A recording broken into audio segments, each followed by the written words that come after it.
Area 635 ఉంది అన్నాడు. ఇక్కడ ఇది 550 అంటే ప్రైస్ గా ఏరియా కార్పొరేట్ ఏరియానే ఏ కార్పొరేట్ ఏరియా మొండితనం చేసేది అంటే ఎక్కడ ఇంకొక ప్లాట్‌ఫామ్ కావాలా అదంతా load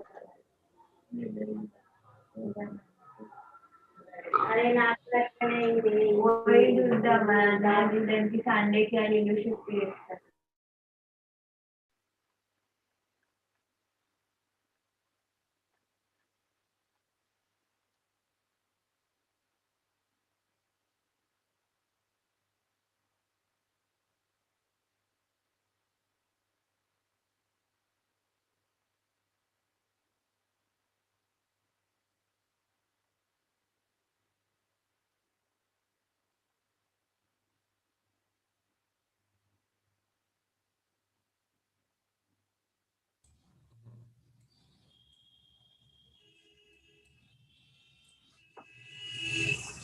Yeah, we should start the session, I think.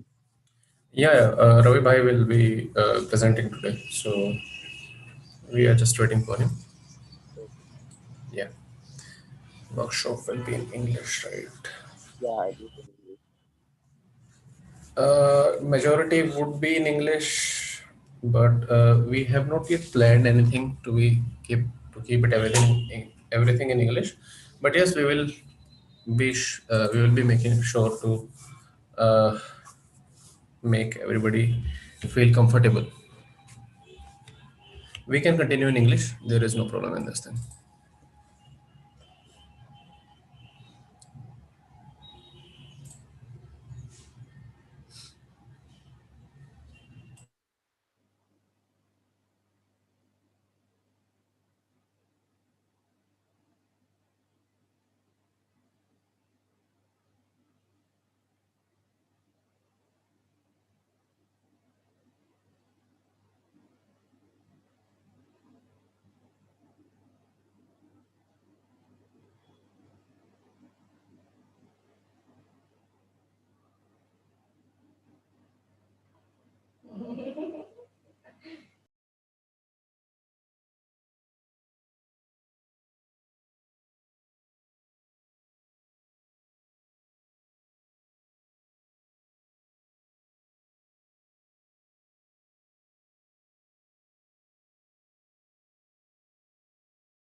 Hello. Yeah. So that would be great if Himanshu sir would be introducing himself, right? Himanshu.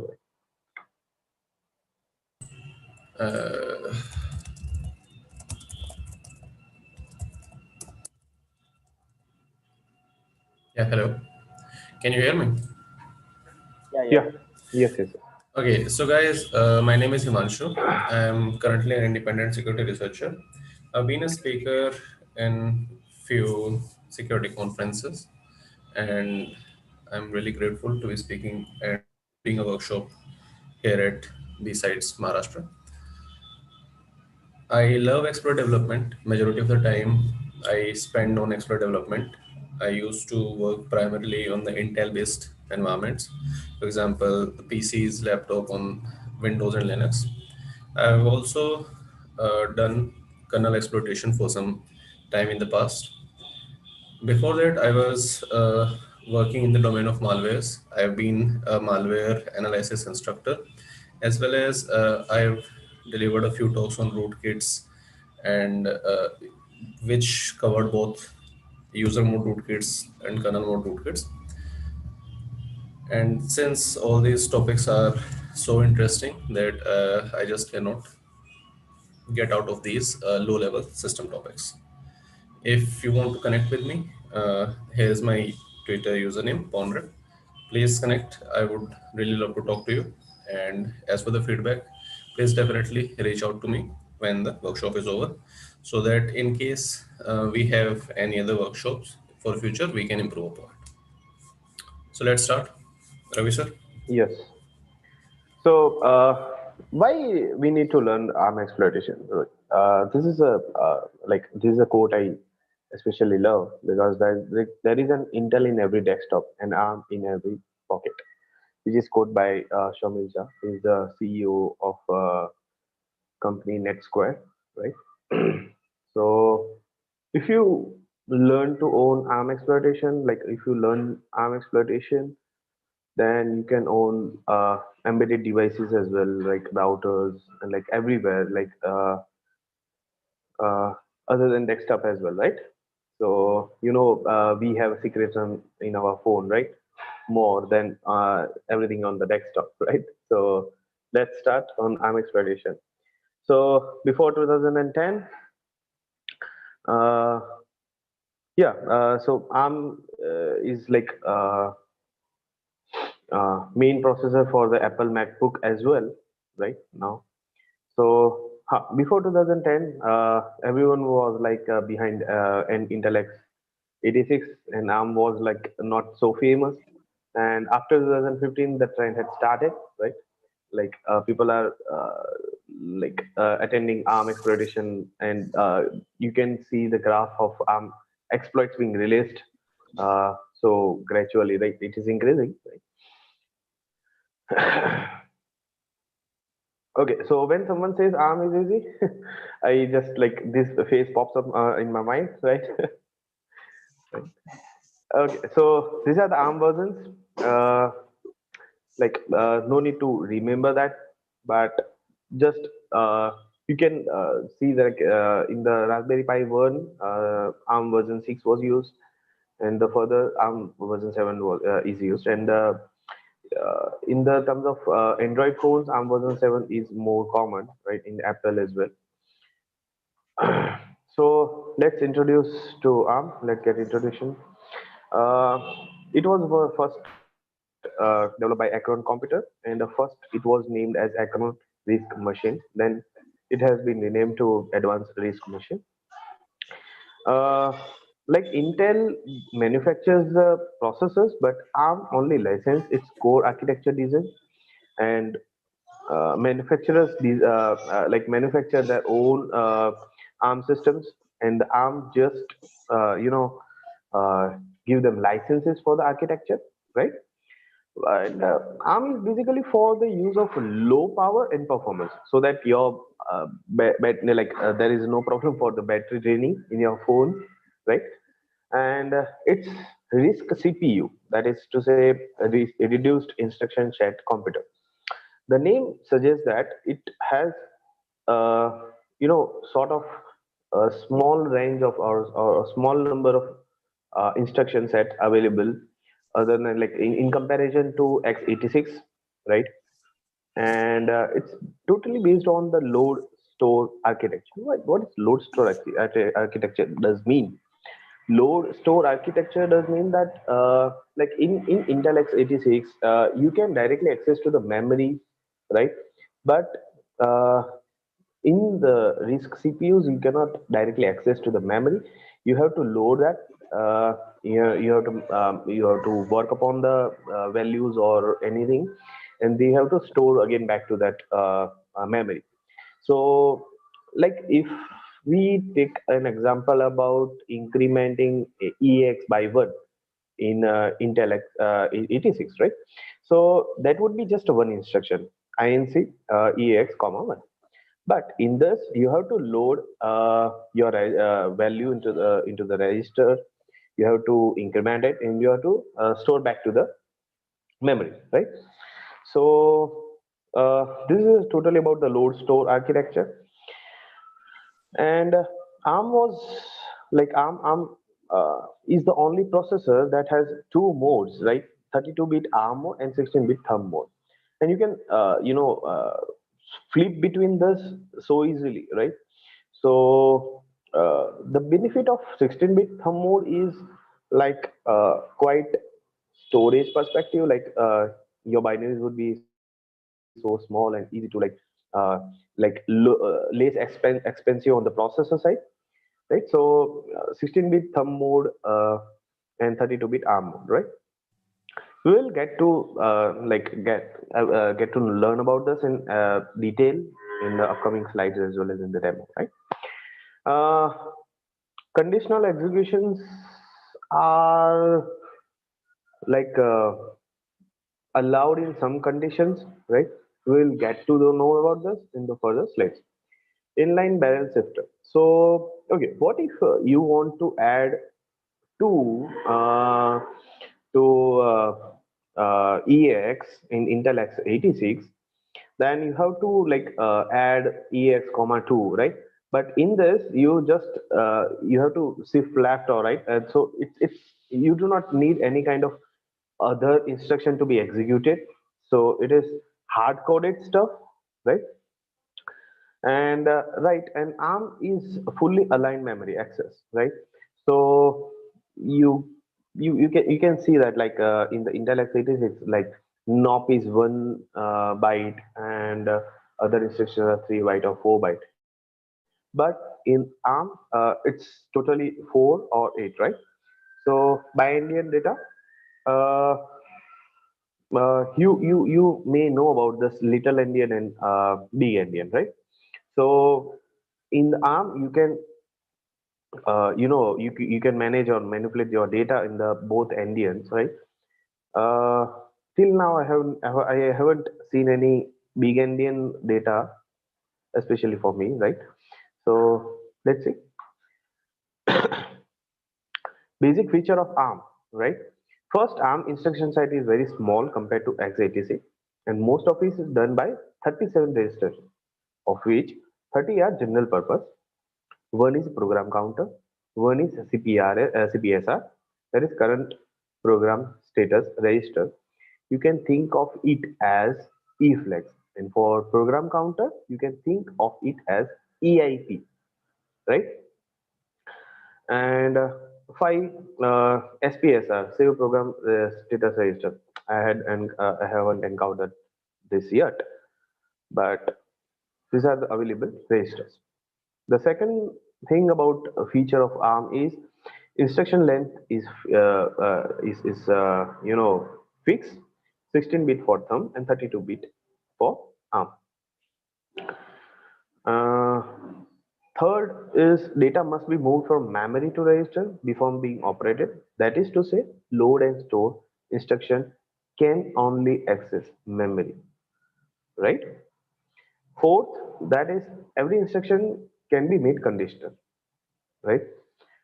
And the fifth is inline barrel available. Let's talk about ARM CPU registers. Uh, in general, we would be using this 5 plus CPSR. Uh, let's see R0 to R6 as general purpose. You can store your variables, your arguments, your memory pointers to this R0 to R6, right? So you can count it at EAX, EBX, or something in x86. But for R7, you have to store system call number in this R7. Again, R8 to R10 is general purpose. Then let's talk about R11, that is frame pointer. So may know about the stack operations, right? So in stack operations, the base pointer, that is EBP, is considered as FP, or we can say R11 in ARM, right? R12, that is IP, interprocedural call scratch register. I had encountered, I haven't seen yet. R13, stack pointer. You would be using this much, right? So for every stack, there would be ESP, like in the data structure, we call it as the top of the stack, right? That top pointer. So in x86, we call it as ESP, right? But in ARM, we will call it as SP. यानी इसका नाम भी छोटा सा ही होना चाहिए, right? So R14 is link pointer. So we do not have any instruction as call in ARM. So everything must be handled by compile, right? So for this, link pointers is used to store the next instruction to be executed and switch back to switch to this function, right? So link pointer is used as somewhat like return address, right? To store the return address in the link pointer, right? So R15 is program counter, that is EIP in x86. Okay, one thing, you can access the slides on bit.ly.arm bsides. You can open this in your laptop as well as to follow along with this, right? Good to go.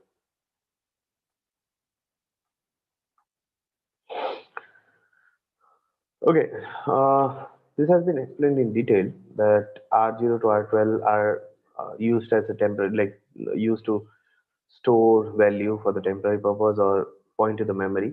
So R7 can be used for system calls as well as general purpose as well, right? R11 is used to store the base. 13 used to store for the top. We will call it as, okay, yeah. I can paste it in the chat.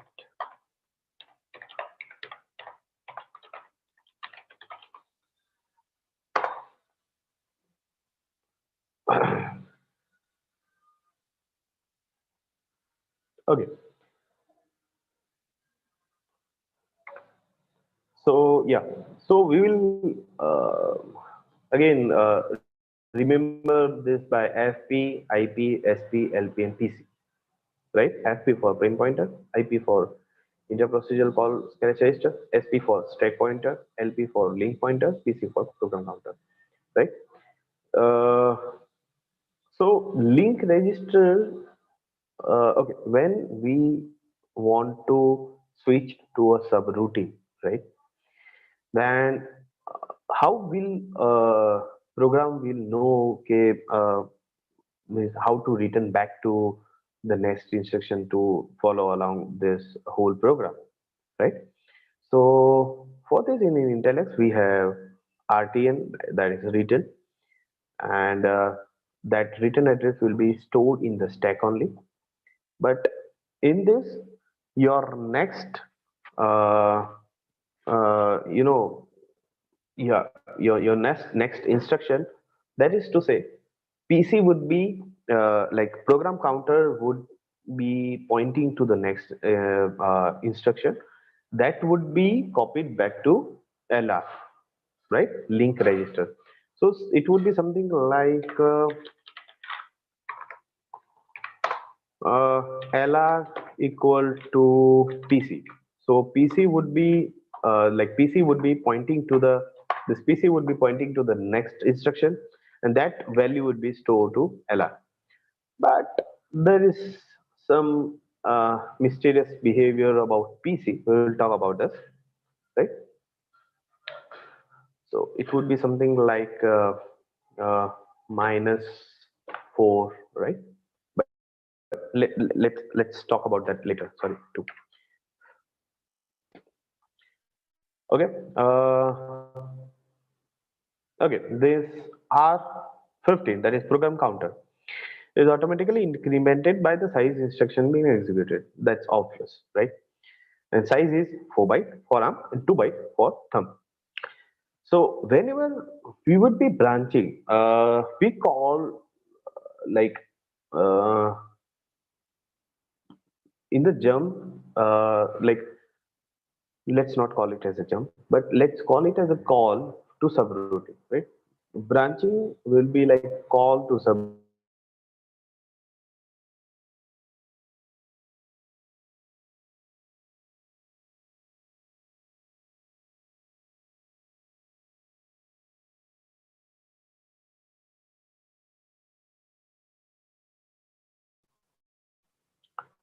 Or current instruction plus 4, that is to say 2 thumb instructions. But that's during execution, not during the branch, right? Okay, so let's talk about the behavior of program counter, right? So we have this assembly code where we define the text section, global start, that will define the entry point, and we have move PC to R0 register. Then we have value 2 to R1. We would add that 2 up, and we have breakpoint. Let's not count below this, right? Like from the second instruction, right? So we had set up a breakpoint at the start of like at the entry point of the program. Let's when we run, uh, we would be like when we disassemble the program, we would be seeing that PC would be pointing to 8054, right? And R0 is nothing 00, like it doesn't contain any value or null byte, you can say. So this first instruction is not yet executed. So PC would be pointing to 8054 and R0 would be 00. When we single step, that is to say step I, right? Then you can see that PC would be 4 byte below, that is to say 8054 58. But R0, that value which is going to be stored in R0, right, will be 805C, that is to say 4 byte below, that is for the PC, right? So it was just to keep like पहले के जो arm थे उनका we can say कि compatibility issue ना हो, and uh, somewhat like this, right? So PC is kept this way, right? Does anyone have any kind of a doubt in this PC stuff?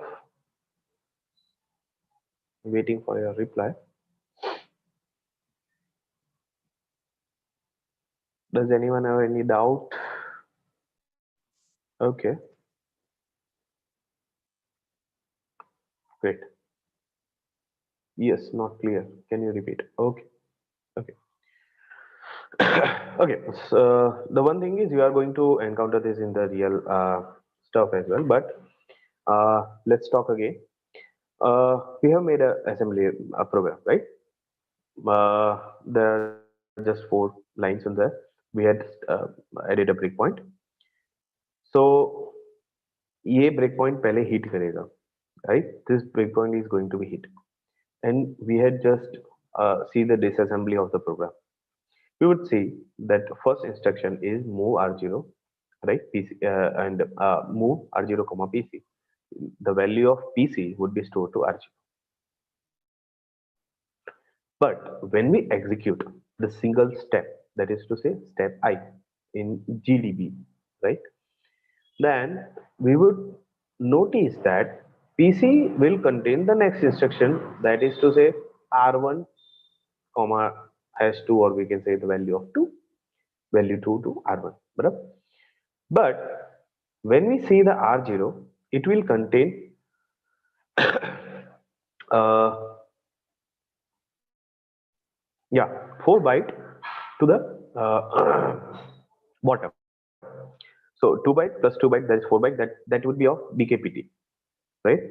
So PC, like when we are executing, it would be like executed normal when we access the value of PC, that would be below 4 byte. To justify this, uh, like 4 byte for the thumb, and 8 for the, like, two instruction below, we can say that, for the arm, right? So R0 will contain the address of BKPT, not that of this move R1 comma #2, right? This is the behavior of PC. Is that clear?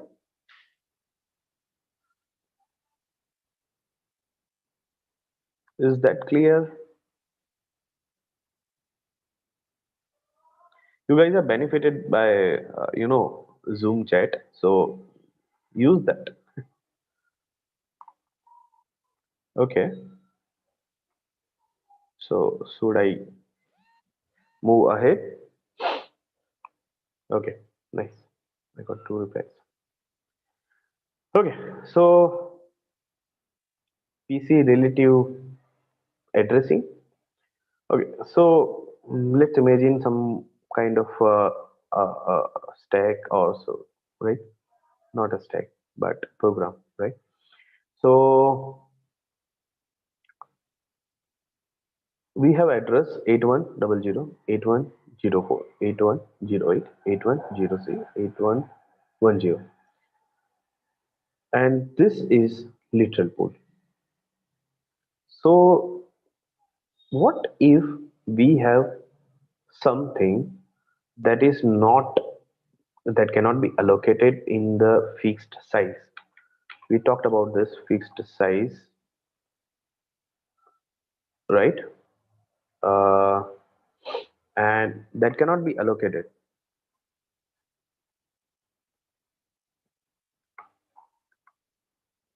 Wait, someone is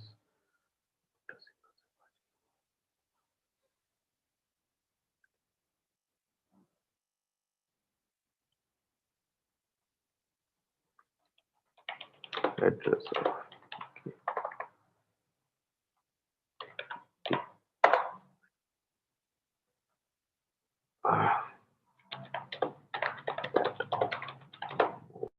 R1.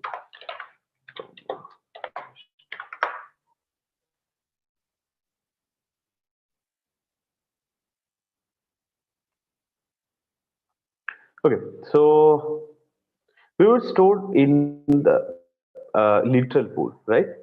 So we have this values of A, B, A, and B. For this, that would be you, that the literal pool will be used, right? So let's okay. So let's see an instruction called LDR, that is load PC comma 12, that is to say that would be added to 12 into R0, right? When we are operating on this PC stuff to a register, see the behavior. Okay, theoretically PC would be pointing to 8104, theoretically, or we can say ideally, right?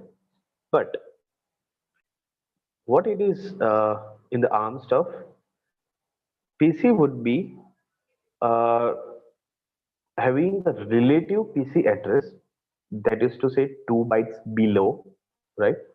8108 plus 12 plus 4 plus 4 plus 4, that is to say 8114, right? Every instruction would contain, like every line would contain the 4 byte. That's why 4 plus 4 plus 4, that is 8114.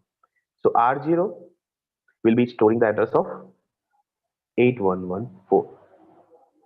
but this bracket says about the value, so it will contain the 41441, right? This is PC relative addressing. We will see this everything in practically, but these are the concepts we need to get clear right now. So in order to access the large stuff, right, we need a literal pool. Like if we have two subroutines, if we have two functions to call, then literal pool will be saved in the ending of routine subroutine 1 and above subroutine 2. We can imagine that way, right? For immediate values larger than what it can contain, literal pool are used and can be accessed using relative offset from the current program count. Is that clear? So PC's relative address would be 8108, and ऊपर से like we are adding 12, so plus 4 plus 4 plus 4, that's 4 8 12, that is 8114, right? By that way we would be accessing the literal pool. Is it clear about the PC relative addressing?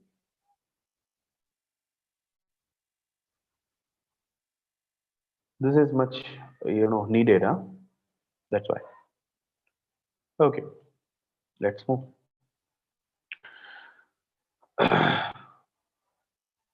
Once more. Oh,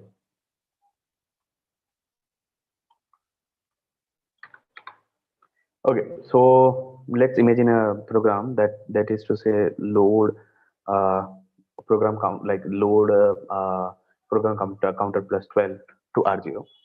So program counter, what is the use of EIP in Intel x86?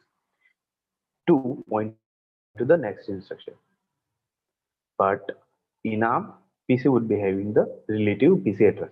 That is to say, 2 bytes, two instructions below. Sorry, two instructions below. That is to say 8108. So PC relatives address, imaginary address, or you can say relative address, would be 8108.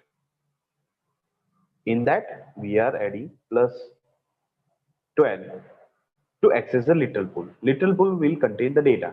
We can say, okay, in order to access the data section of ARM, we would be using the literal pool as well, right? Okay, what if this is hello and this is world? 8114 will that contains hello world. We need to access the both, like hello world. We need to print out hello world to our screen. So we need to load PC plus 12 to R0. PC would be 81. Why do we need to add a 12? Okay, let's imagine that hello is 8118, right? And we need to just access the hello, then it would be plus 4. 12 plus 4 is 60.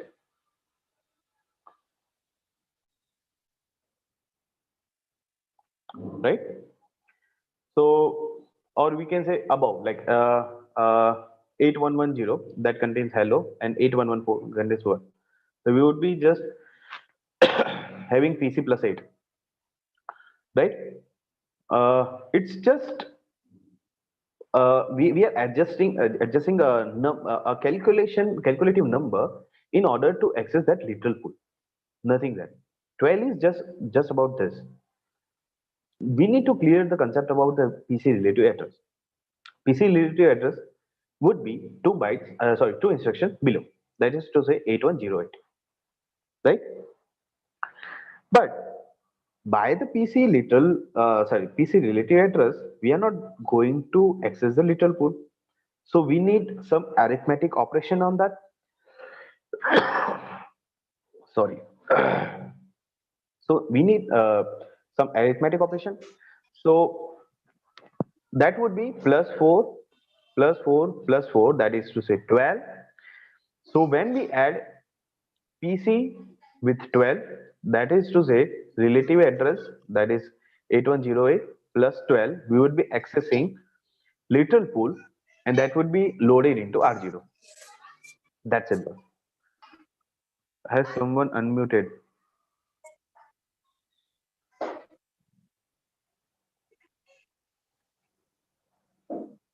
Okay, is that clear, Vishal?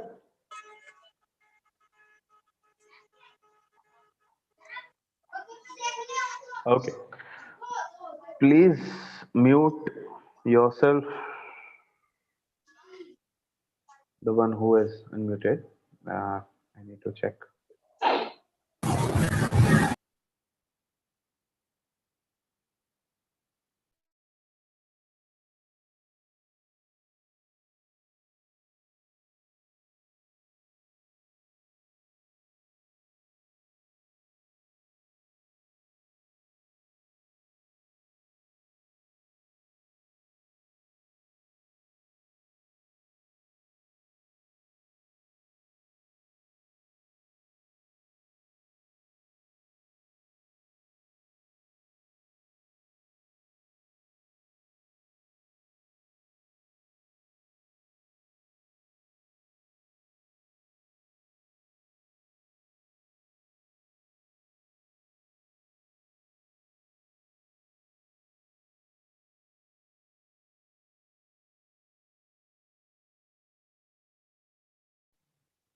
Hello.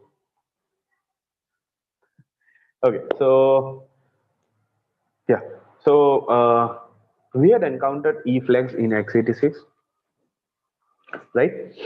The same goes to CPSR for ARM. That is 32-bit long, right? And the M part, that is to say 0 to 5, will contain privilege mode. 0 to 5, that's 0 to 4, yeah. That is to say, uh, like some instructions are only available to some privilege mode only, right? So as well as some registers are only available to some privilege mode. So we are like we are not discussing privilege mode in detail, but that will define your privilege mode about your binary or execution, right? That this is the T for the thumb. So it will show you about which mode you are in. Are you executing in ARM mode or in the thumb mode, right? So this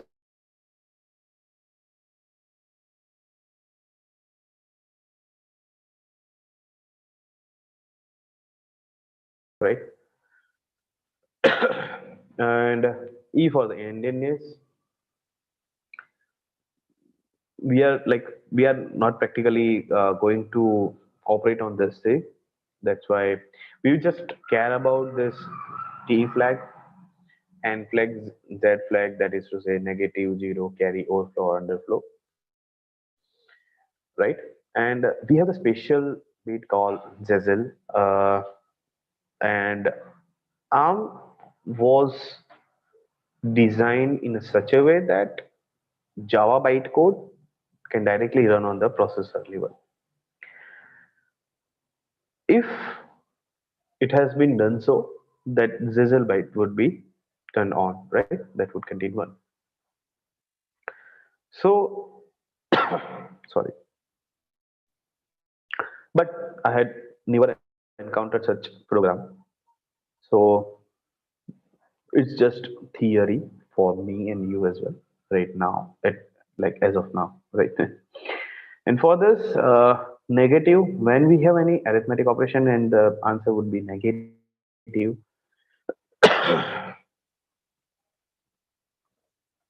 hello, can you listen? Hello. Okay, okay.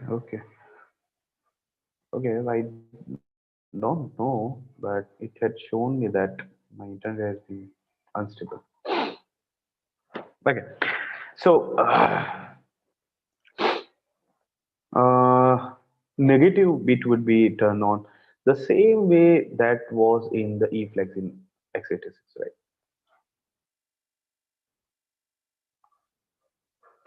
Okay, how can we switch between the states, right?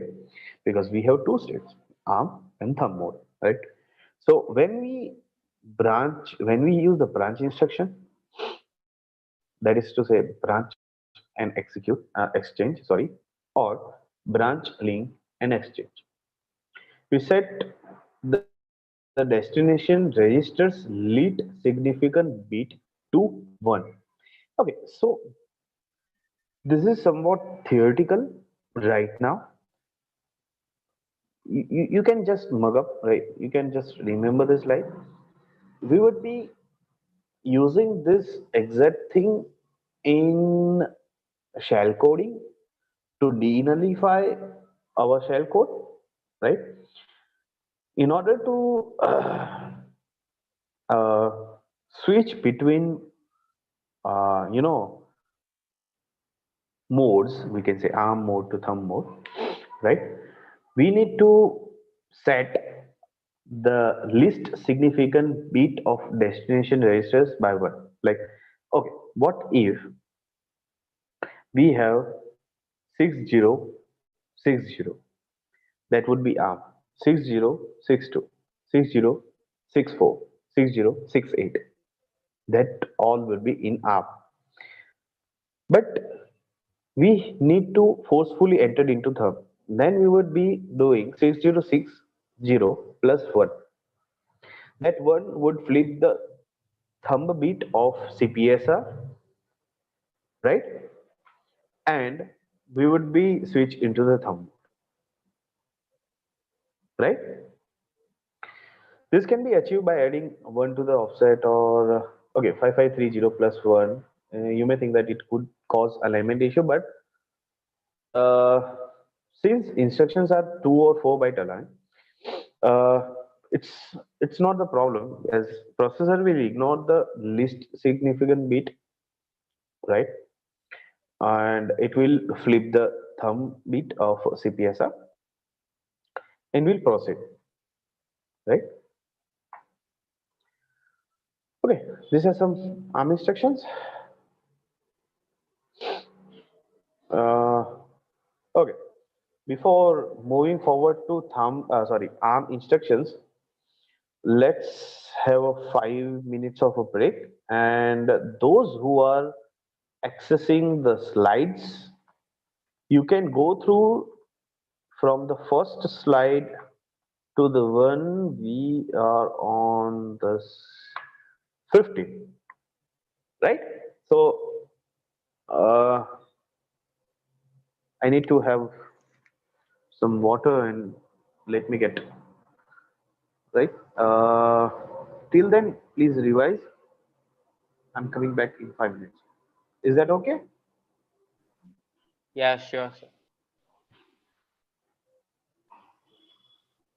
And be ready with your questions. Like I would love. Yeah, yeah.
After 10 minutes, we continue to our workshop.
Hello.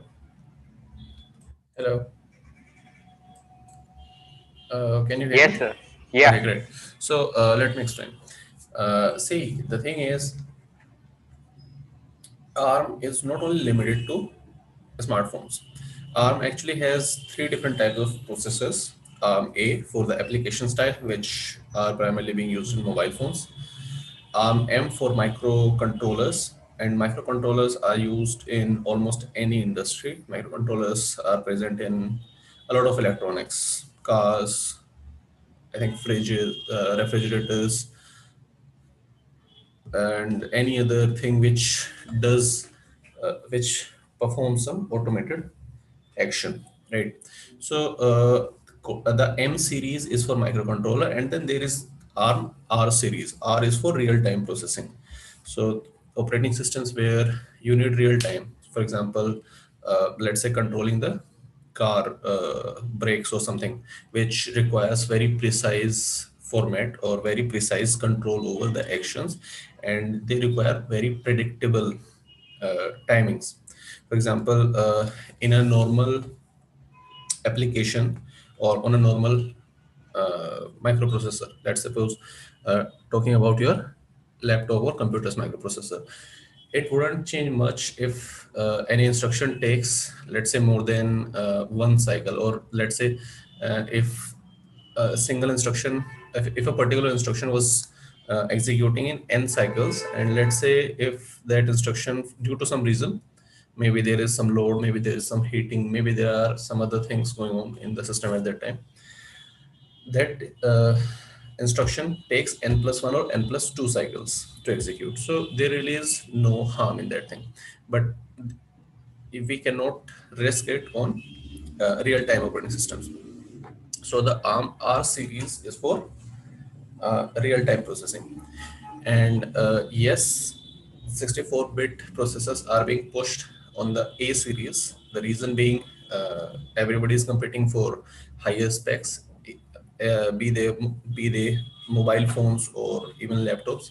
For example, Apple recently released their M series, or I think M1 series. I don't really remember the name. Let me Google it.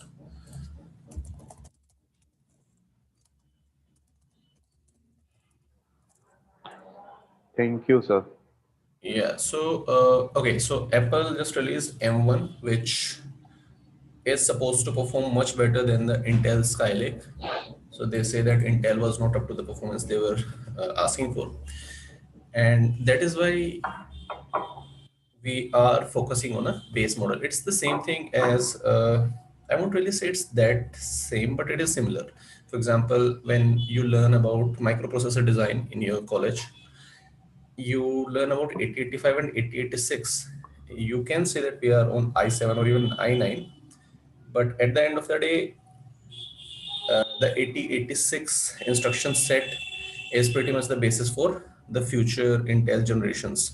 So a lot of instructions are backward compatible, and therefore this goes the same with the ARM thing. Now, if you want to move to, let's say, router exploitation, and where the router does not have more than 2 GBs of RAM or even 512 MBs of RAM, there really is no need for a 64-bit microprocessor. So we have tried to model this training so as to be applied, so as you can apply it on as many different platforms as As you can. possible. Hmm. Now, had we started with 64-bit exploitation, or had we just taught about 64-bit, you cannot use the same instructions or knowledge on the 32-bit set. So you would have to learn the 32-bit again. So I think we are clear on this, right? Yeah. Now, let me see if there are any other questions. Okay, exploitation, we have to focus 32, 16-bit. Okay, so there was only this question, why 32-bit, not 64-bit. As for the ARM exploit mitigations, essential steps to secure, we will be covering ARM exploit mitigations in tomorrow's session, where, so today we are going to learn basics of ARM exploitation and understand, which will be covered by taking topics such as ARM architecture, a basic idea, as well as ARM assembly language, which we will be doing some practical things, as well as ARM shell coding. Now, today's session will end when we will do a simple buffer overflow exploitation. Tomorrow we have planned for buffer overflow exploitation, depth bypass, which is essentially XN on ARM systems, execute never, as they say. Then we will be looking at ROP. What is ROP? How you can generate ROP chains, automatic as well as manual finding, and essentially how to use ROP chains when stack is not executable. Then we will also be learning about format string exploitation in the tomorrow session. And if there is some time at hand, if we are able to complete all this in less than 3 hours, then we will also be looking at heap, how heap is organized, how heap is managed, as well as heap exploitation. To secure IoT devices, that becomes a very wide and open question. The reason being, IoT devices come in many forms and shapes, and therefore you might not have all the similar access to the device or similar security controls for every device. For example, your router has a lot of security configuration options, but let's suppose you have a fridge. I think Samsung also sells smart fridges, which are also connected to internet. You can control stuff, you can get information on your own device. But if that is exposed to internet, you definitely do not have the same options as you have for the router or for any other thing. And therefore it becomes kind of a subjective question about the device and options that it supports. I think we are clear on this, right?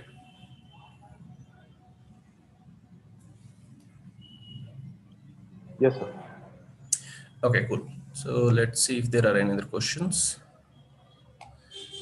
I only saw these two questions. If anyone have any other question, please ask so we can discuss a few things.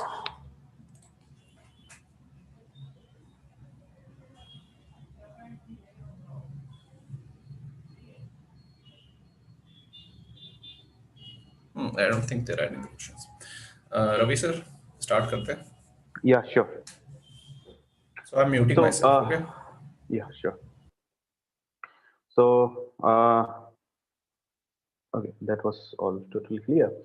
So, we had discussed the switching state, right? And CPSR, relative addressing, PC of the registers, right? So, we had just covered the register and mystics of the registers and all the stuff, and the switching state. So let's talk about the instructions. That is, the format is mnemonics. That is short for the instruction. The S is the optional suffix. If you want any conditional execution, you can add it in the uh, you can merge it. And that condition you want to like met, you want it to be met where before it get executed, right? That is a condition. That's and then RD is register, then operation operand 1 and operand 2. The operand 2 is flexible operand, that is to say immediate value or register with optional shift. Optional shift means you want in barrel shift, or we can say arithmetic shift or logical shift or rotate, right? So let's understand the operand, flexible operand. If we have hash 123, that is to say it will directly, like it would be considered as immediate value. If we have mnemonics and operand 1 comma rx or r1, like rx, that does mean r1 r2 r3 or anything. If we have r1 comma asr 1 or 2, that would be arithmetic shift right. If asl, arithmetic shift left by n byte. Same goes to rx comma lsl, that is logical shift. And RX, like this all are quite useful in arithmetic operations, as well as like without wasting your instructions, you want it to be like merge it into the single operation like instruction, right? These are the common instructions. There is move and negate, and add some multiplication, LSL, LSR, right? We are going to say this in detail, right? Just to get little bit more clear, uh, in Intellects we use XOR, right? But in ARM we will use EOR, this way, right? So don't get confused in that, right? The push and pop are the same. B for the branch, BL for branch with link. Branch with link will update the link register with the PC, that is to say. Okay, so B would be jump like JMP for Intellects 86. BL would be call in Intellects 86, right? And BX would be jump with changing the mode, and if we want to call a subroutine, right, with changing the mode, that would be BLX. Okay, so these are all clear, right? Sorry. Okay, in order to access our in order to access a syscall, right, we would be using SVC, right, or SWI. Okay, so ARM assembler conventions. So again, hash n, that is decimal integer, 0xn, that is hexadecimal integer, 0bn, that is in binary integer. By default, assembler will assemble the code in ARM mode, right? So if you want your code to flip the mode, you need to specify by mentioning .code 60, that is thumb mode. Okay. If you are not writing .code 16, .code 32 is by default, right? At bottom we have little boot, a memory area in the same code region to store constant string offset or other than others can reference in the position independent manner. When we load something into register, the bracket means the value found in the register. Between these brackets is a memory address we want to load something from. When we store something to a memory location, bracket means the value found in the register. Between this bracket is a memory address we want to store, right? So we want to access, we want to get value from some memory location, we would be using bracket. That's it, right? Whether it is load or whether it is store. Okay, so branching, let's understand this branching first. So we have B space offset. That would be like, that would be instructing PC.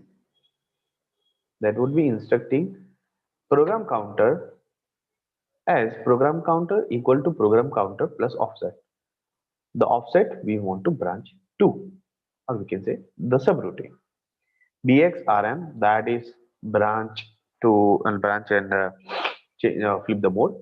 If we have the least significant bit of the register to be 1, that would be thumb mode. If it is 0, that would be ARM. We will be seeing this in practical, right? Okay. We have BL, that is offset. BL space offset. Then branch and link, that is to say the first PC that is program counter, which is current program counter, will be stored in LR link register to save the next instruction state, like to save the next instruction location, memory address, location, right? And so that when we wrap up our whole subroutine work and come back to the main function, we would be knowing what next instruction should be it is going to be executed, right? The same goes to RTN in call and RTN and stuff in x86 that will. Okay, when we call in x86, the call instruction first will push the next instruction. That is to say, the memory location pointed by EIP into the stack, and will call. But in ARM, first when we use a BL, right, the address stored in PC would be like the address accessed by PC would be stored in LR. Then it will execute PC equal to PC plus offset. That will then it will branch to this. The BLX is somewhat a combination of all this. First, it will store the PC address, that is to say next address to be executed into the LR, so that when we wrap up the whole subroutine, we will get to know okay, which one we are going to execute, right, in the whole flow, right? Then it is going to it is going to see it is going to switch the mode, right? Then that is again dependent on the LSB. If 1 is thumb, if 0 that is arm, right? Okay, these are the load and store instructions. Oh, again back to branching. The one stuff I need to clear is, okay, we have a main function, right? Let's talk something like, we call a function 1,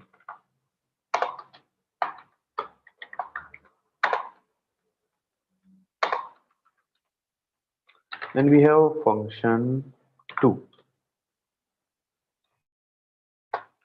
Okay, so when we call function 1 from main function, LR will be updated of this or we can say something, right? LR will be updated like PC would be pointing to do this right now. So LR will be updated with the PC of the next function, like my next instruction in the main function. Now we have a subroutine. We have entered into the subroutine. We have another PC. We have updated our PC address. Again, we encountered a new subroutine,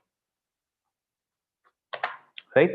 So again, LR will be updated with the next instruction, which is going to be executed in after wrapping up this whole function, right? Okay, so again LR will be updated with the PC, right? The instruction which is going to be executed after wrapping up this function 2, right? But the whole stuff of calling a function another function from a function is handled by compiler. So ARM doesn't take care of it. A compiler designer, like one who is going to code a compiler, is going to take care of this whole stuff, right? Okay, so load and store instructions. So that is LDR and STR. If we have LDR R0 comma in bracket R1, that would be the value of R1 would be stored into R0. If we use hash 4, that would be +4 If we use #4, that would be +4. If we use register, that would be using like R1 plus R2. Now in store, the value of R1 is going to store in the R0. R1 plus 4 will be storing R0. Again, this thing, the same way we had loaded, we are going to store. Then we have LDRB and STRB to store a single byte. Sorry. And for the H, we have half word. Okay, so let's discuss about invoking system calls. Okay, any doubts till now?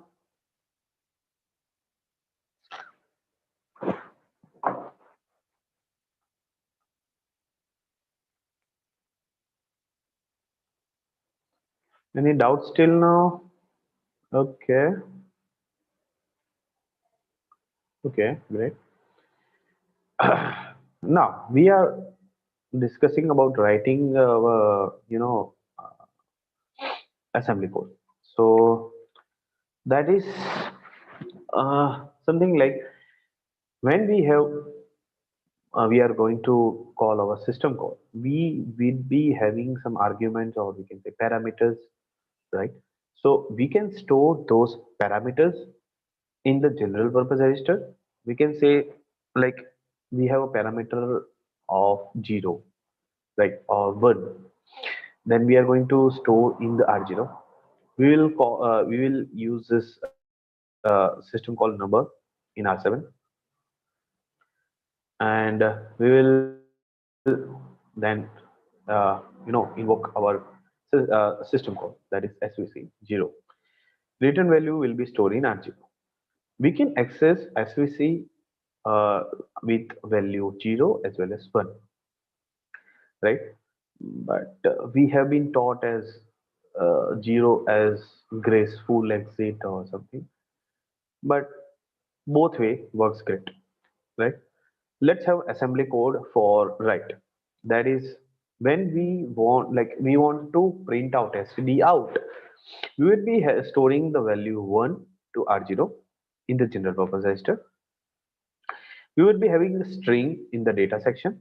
We would load that string. Data section, we can think of it as a little code. We can load that whole string in R1.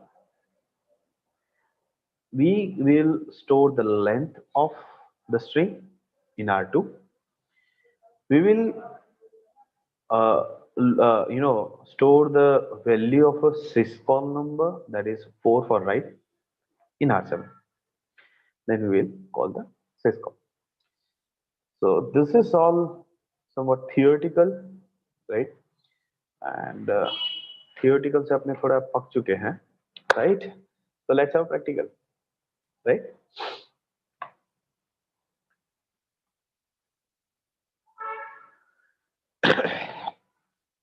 Sorry.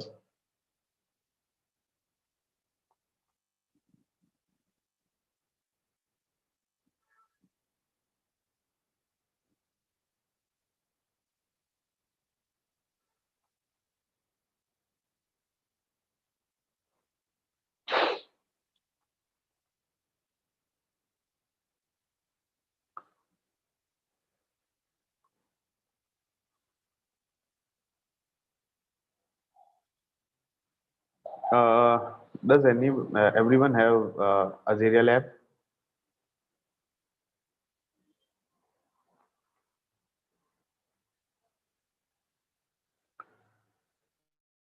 सबके पास है भाई Azarea lab? Nice. Great. Everyone, no sir, we will get it. Okay. Okay. Nothing to configure, bro. Just import it. Just open in VMware.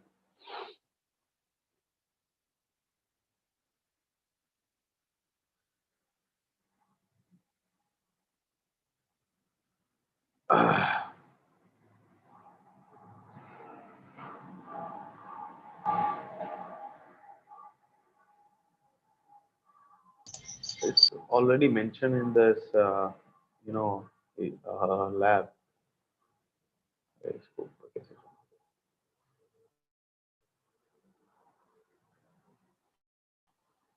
Okay.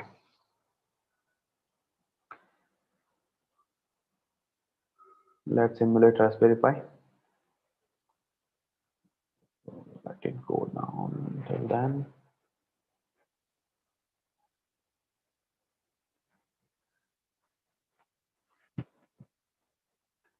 You can follow along with this.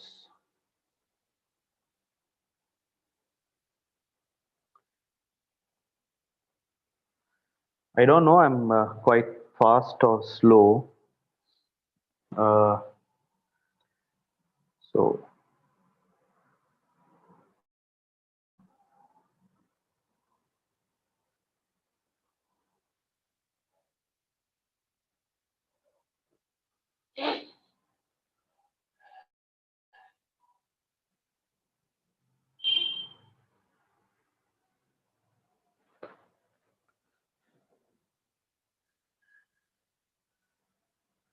okay, I had encountered a problem in this emulation. Uh, I don't know, some characters are not white like available in this Humo. So I would be using SSH. I would be SSH, like I would SSH into this Raspberry Pi. I think someone has a question. Sir, can we exploit ARM directly in mobile phone after simulating? Yeah, exactly. You can have it. Use ADB, but you must be rich by then. Oh, sorry, poor by then. You'll be losing your phone. Okay, so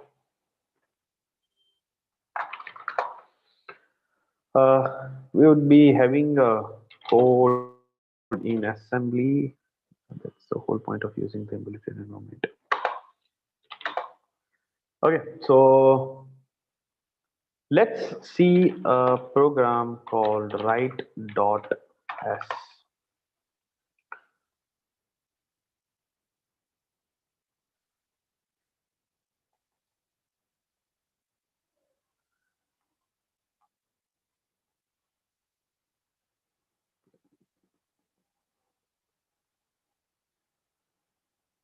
Font color, use system font. Oh, not.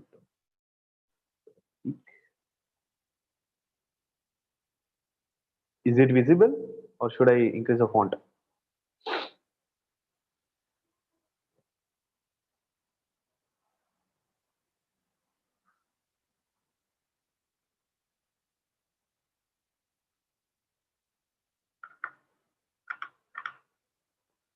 Increase to 18, increase, okay.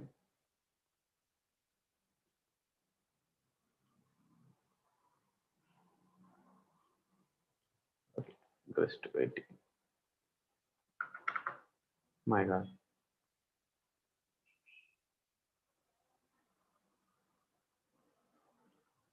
Okay, so the font in this is not increasing.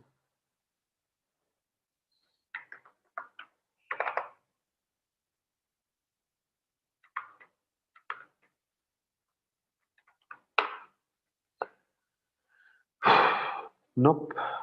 You can see the font over here is increasing, but I cannot increase the font like this.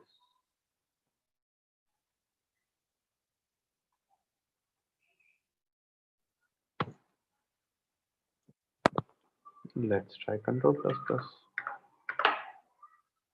Nope.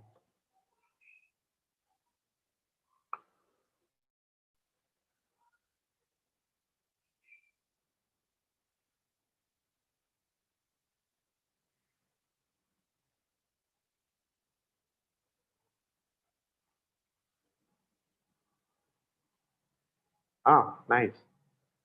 But 18 is so big. Let's try 14. Oh, nice. Is it visible now? Let me just change the background first.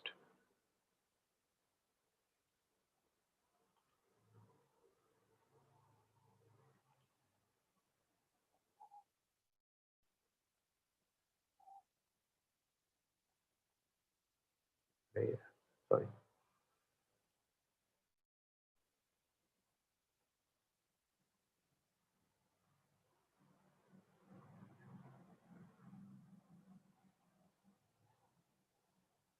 Nice. Okay. Let me see the chat first, and let's start. Okay, also change the font. Uh, okay, perfect. Okay, so where was I? Let's see the text has been messed up. Oh,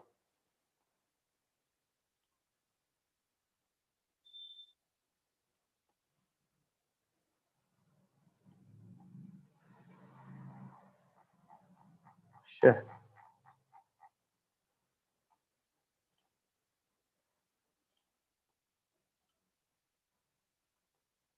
You can see this memory address has been overlapped.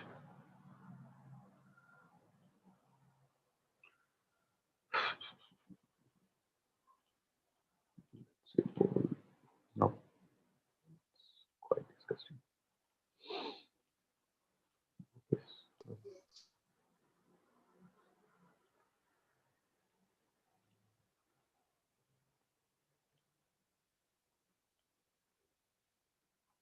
Still not good. Okay. Okay, but if I increase the font, it's going to overlaps.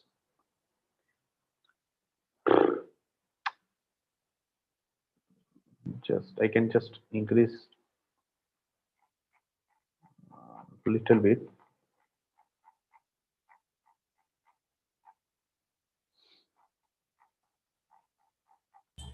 Ubuntu Ubuntu If you're एक बार use करके देखो। कौन सा Ubuntu नीचे वाला? हाँ, नीचे सबसे नीचे ऑलमोस्ट इसके ऊपर। या Ubuntu उबंटू mono. मोनो। या okay. Nice. Yes, it is So the best phone. yeah, let 15 me या try 14 16. ठीक है। ओके ठीक है 16। 16. Okay, let me try. See? Oh, nice. Yeah. Okay, great. Welcome. Okay, so I had written this like I had typed this a lot. Okay, so we have a data section defined above. That is now we have a string, and that would be access with word string only. We have ASCII characters, so we had defined hello world /n. That Z would add null byte to the end of the string.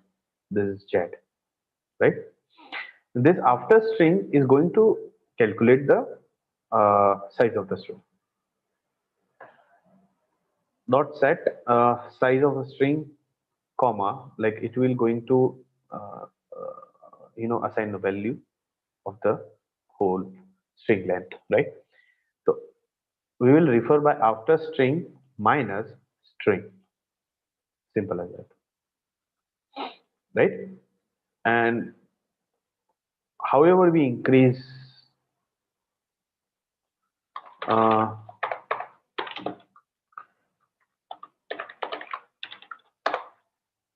however we increase the length of the string,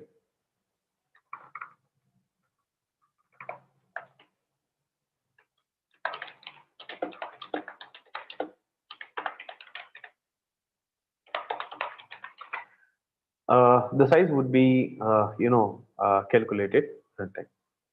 Now we have text section, and in this we had defined the entry point. Now the entry point in the start, right? We have std out.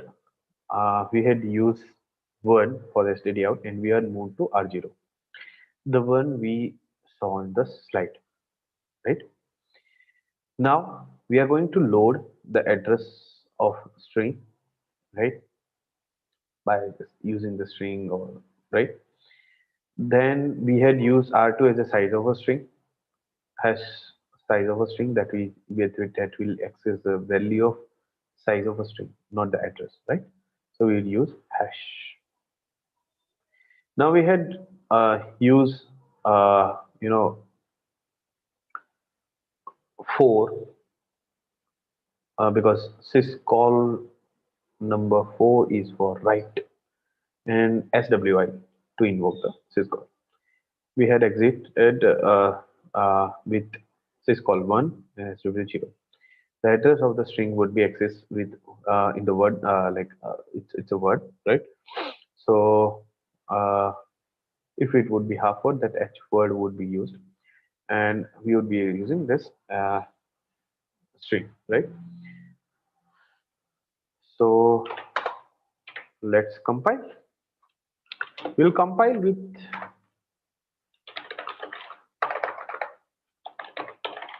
write.s.o write.o, right? We will compile with the assembler. Now let's see the assembly code, disassemble of write.o,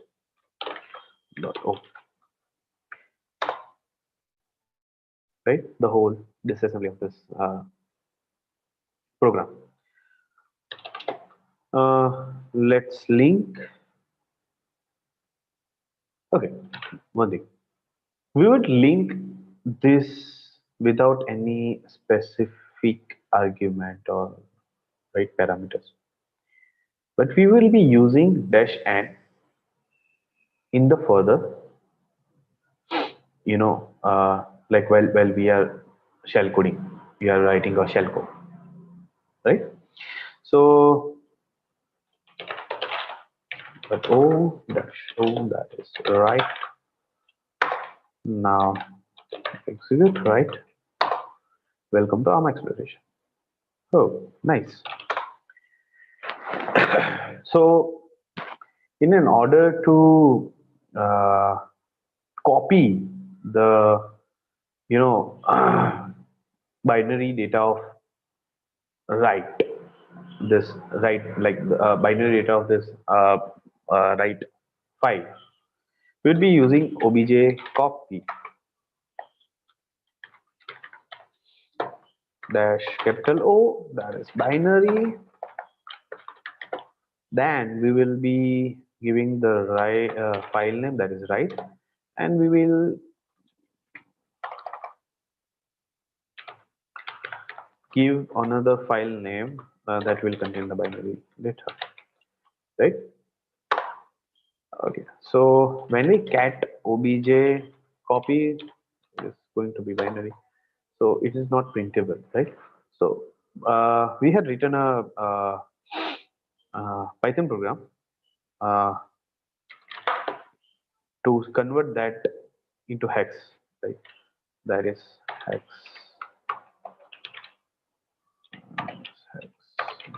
code. Okay, that will take argument as file name, right? And it will print out the hexadecimal of this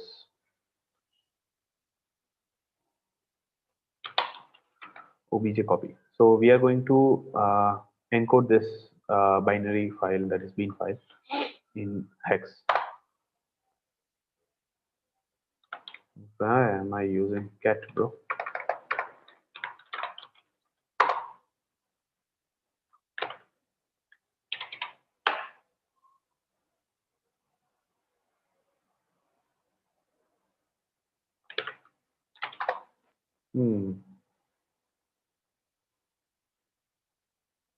Okay, let me first link with capital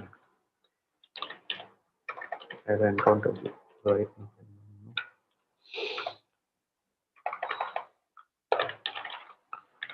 So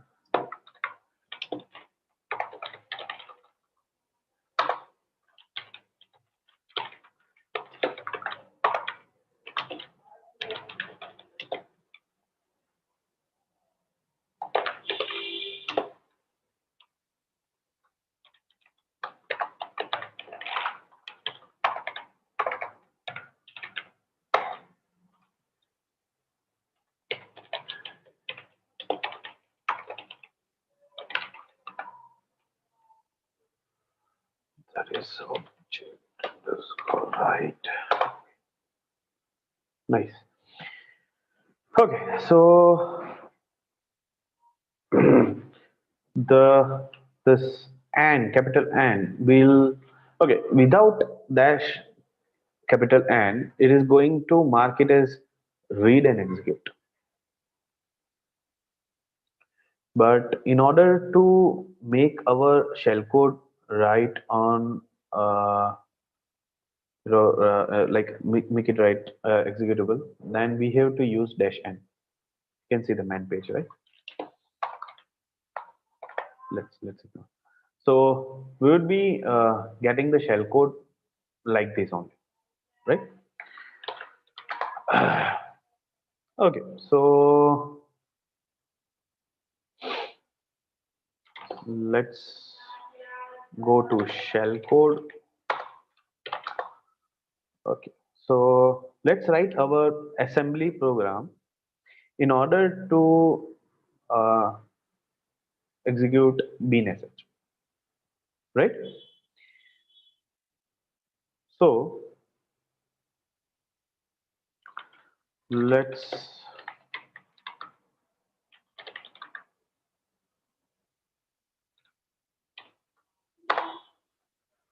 okay, so let's write our first shellcode of the session. We will define dot section that is text global underscore start. We will start by uh, we will start the program entry point. We will define the entry point. We have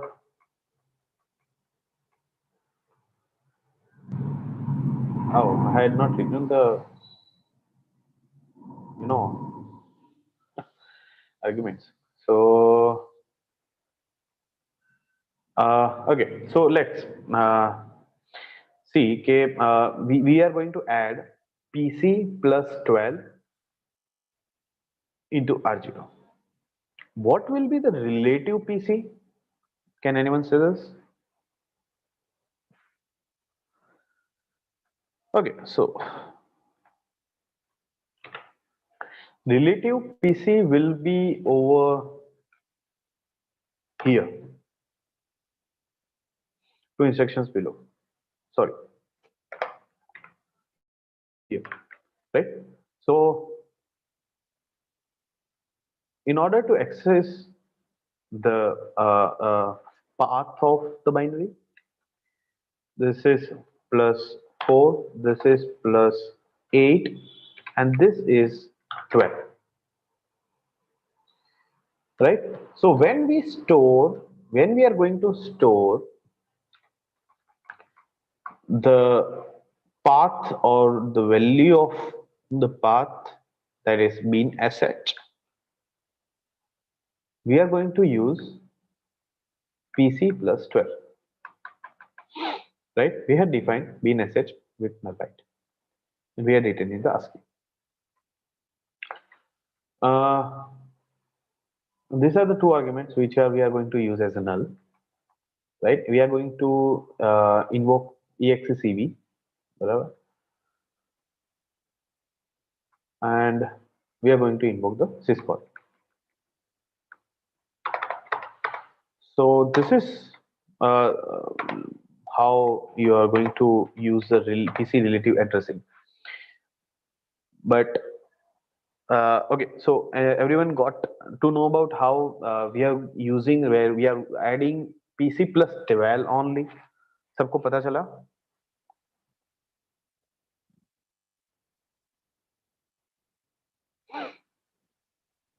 Nice. Does anyone have doubt?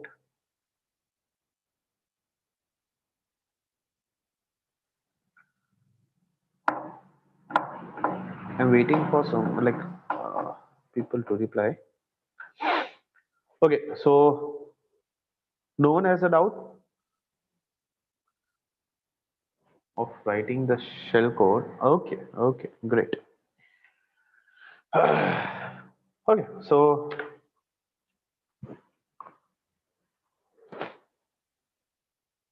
okay, we'll save the file. Let's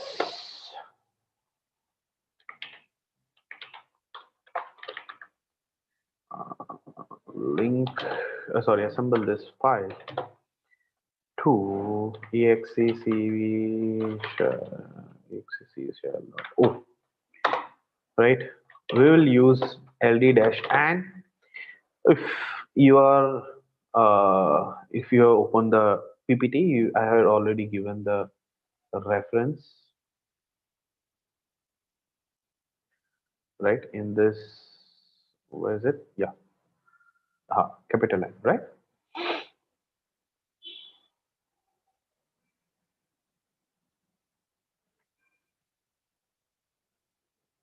Okay, exec underscore shell dot o, and I'll put it to exec shell. No, oh, sorry. Okay, so let's first try to execute our shell code.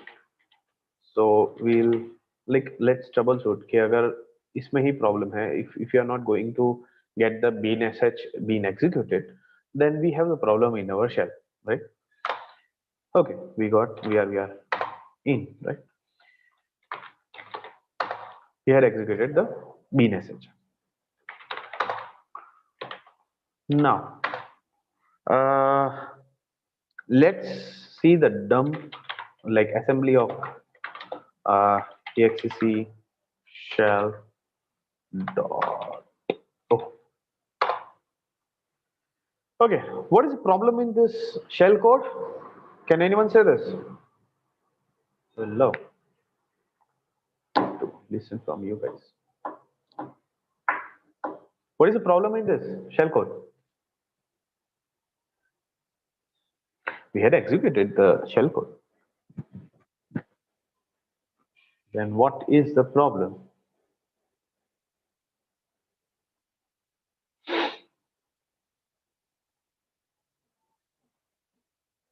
Please answer.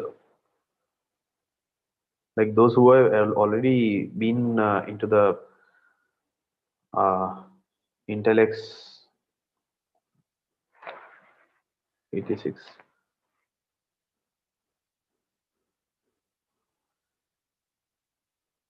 Okay.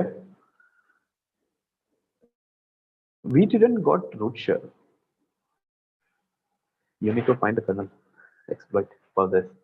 Okay, so you will get to know every detail about this root shell by Himanshu sir only. That would be great because that would be in the advance. Okay, so yeah, there are null bytes. Okay, what is the problem in null bytes? The problem is the most common bug we find is strcpy. Okay, what is the idea behind strcpy? It is going to copy a string from one a string defined in a variable 1 to variable 2. Then it is going to copy till it reaches null byte, right?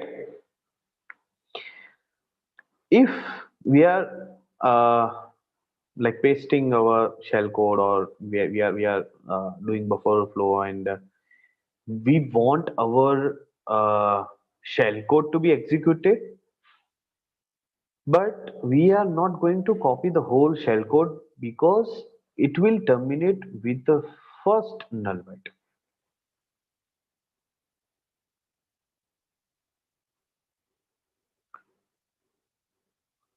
We have the second as well. Yeah, this is the first, the second, third, fourth. We have four like we have null bytes and on 4 locations, right? What can we do? Please suggest. How to identify null bytes? 00. Following hex dump. Okay. Okay. So let's encode it first. Obj copy dash binary.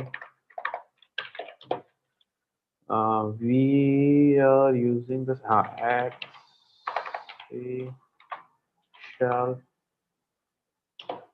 to, we call it as b. Okay, so yeah, let's copy the binary data of this by file and use the Python file we had created, and b. Okay, so when we encode, we have x00, x00, x00, x0000. When we are exploiting a function called strcpy, it will copy till this because it has encountered null byte.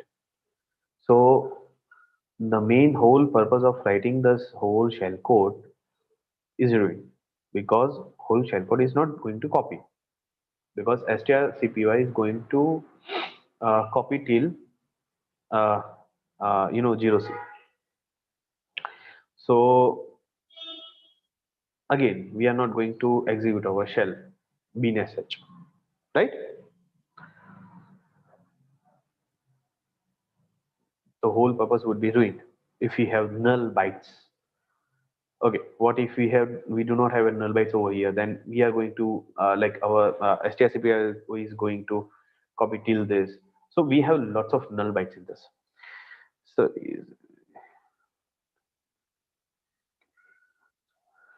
then we have another other byte characters as well, like x0a, then 0d, right? Every function is defined other way, like strcpy is defined by the null bytes, and do not remember exactly. दूसरा function था जो 0d से close हो रहा है, right? Himanshu sir, if you can remember. क्या repeat करना एक बार दोबारा? What are the another bad characters? Like I remember 0d as Okay, see, bad characters are not universal. Bad characters are application specific. yes, exactly. So, going with that, even if the application is using a function like memcopy or some memset, right? Then even null is not a bad character. But let's say it is a web server. So of course it will filter out new line and carriage return, which is 0 and 0d, along with null characters. Yes. If it is a FTP server, then it will have at the rate is as a bad character because that will separate from the username to the domain name, I think. Yes. And therefore it really depends. But usually the most common bad character is null byte, so we are going with that thing.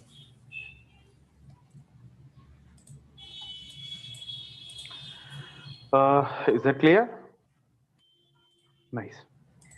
Okay. Are people following on VM? Can you please write it down on the chat? Actually, we have 1 hour to complete, right? So we can follow along this. Are you guys following with the session on your VM? Please answer.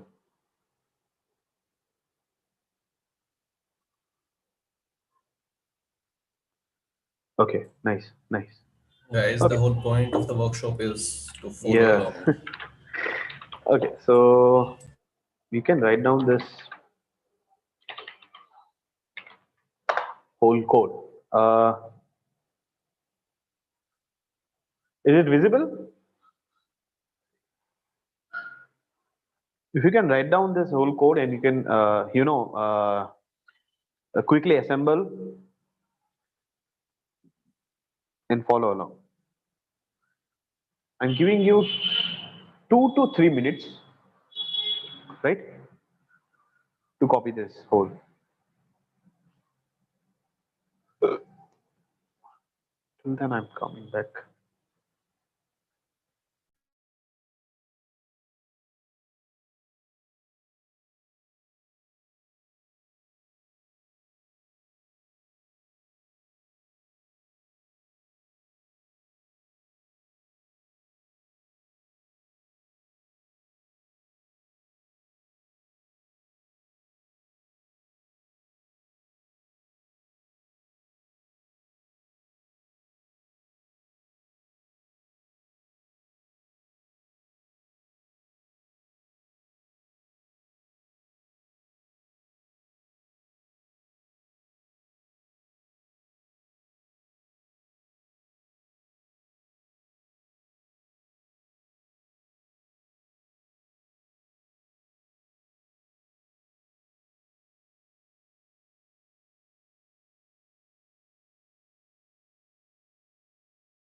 Okay, can I switch back to the this Python script so that you can copy? That's just around 11 or 12 lines, and this whole shell code is of 9 lines, right?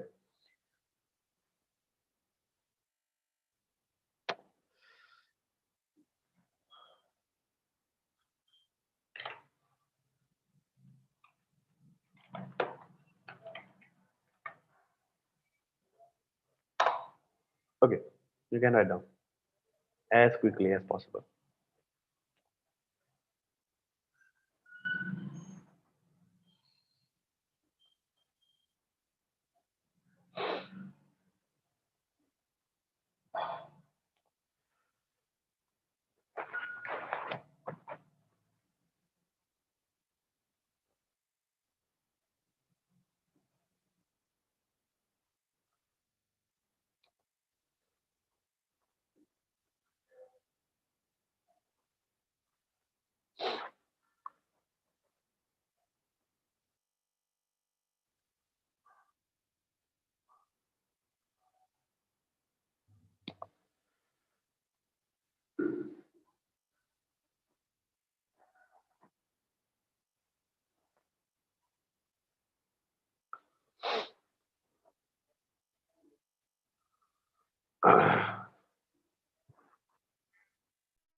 Okay, till everyone has if everyone has completed this writing the Python code, You can clone the Azirius challenge.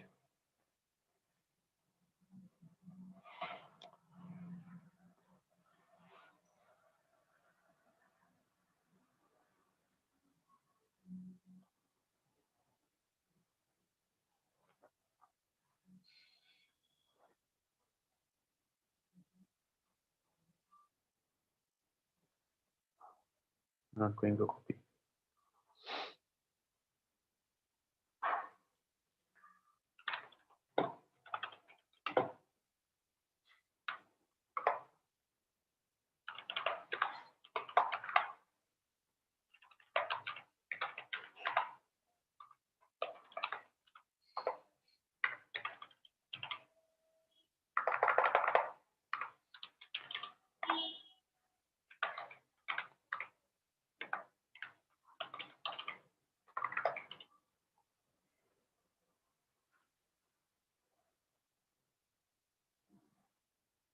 You can git clone these challenges. We are going to exploit stack 5.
Has everyone completed?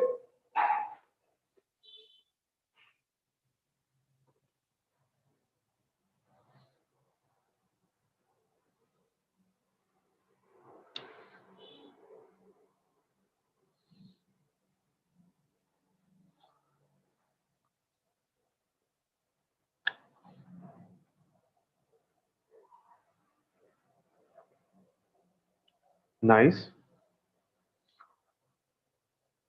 I'm waiting for 2 to 3 more replies, depending on the count.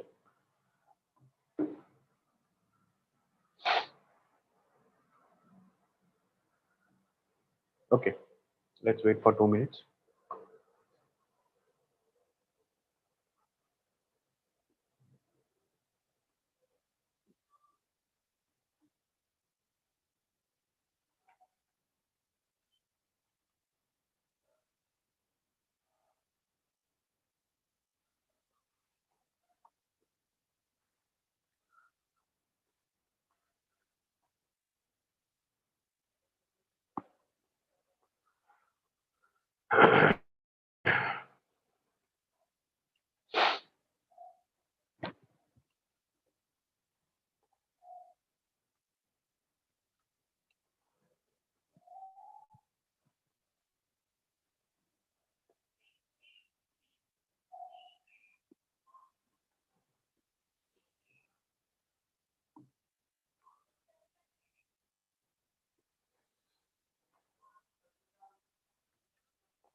Okay, Chandan Singh, have you completed? Okay, okay.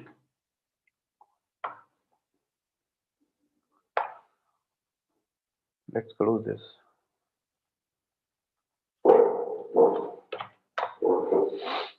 कहाँ थे अपने? Yeah, we had written down the shell code. We had assembled. Okay, so this is assembly, command for assembling it. Dash O for exec shell.o, right? These commands are given in the reference of in the command of ppt, right?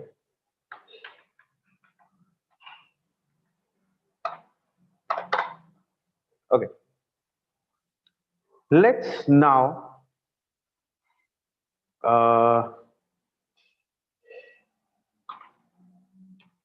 denullify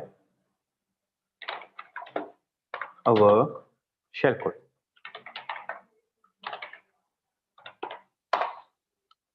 We have encountered this null byte, right? We have lots of null bytes, right? Let's denullify it. So let's write another program, or else you can edit in that program as well. For this, we will need to focus on this right now. Leave everything. We would be XORing it like we had moved 0 to 1, but the value 0 will be converted to null byte. Let's XOR R1 with R1 only, right? R1 will be XORed with R1 and it will be stored in the R1. Again, R2 will be XORed with R2 and it will be stored in R2. This R7 contains 11. That's nothing to worry about. That doesn't contain any null byte. But for the first, null byte, we would be having a quick, changing of the mode, right? So we will start with our assembly code in ARM mode, right? So we will have .code 32 and it will be changed to thumb mode. For this, we will have a quick, uh, thumb mode change assembly. We will add PC, like program counter, with 1, right?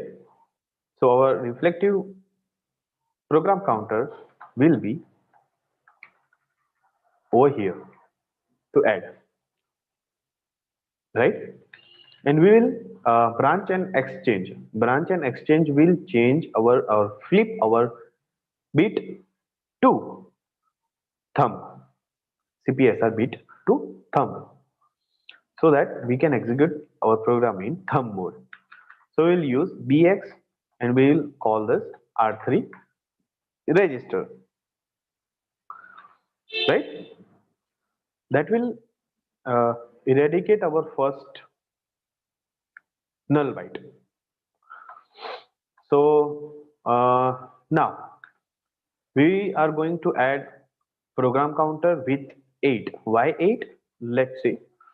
Our reflective program counter will be over here. Let's see. Our effective program counter was over here. We are going to we want to access this ASCII string, but when we want to access this, it is located in plus like 2 instruction and 2 instruction, that is 6, but it is not in the multiple of 4, right? So we will use we do not have any knob instruction, so we will do a knob by manual is something like move R5 to R5. So that instruction will fill the gap, right? But you can you can write over here like 4, 8, 12, right? But you cannot write 6, right? So we need to fill this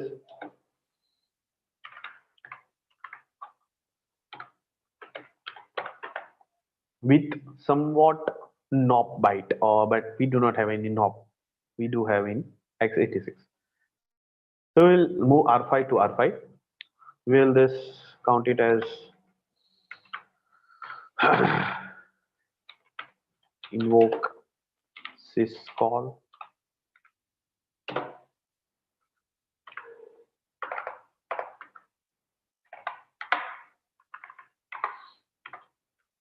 syscall number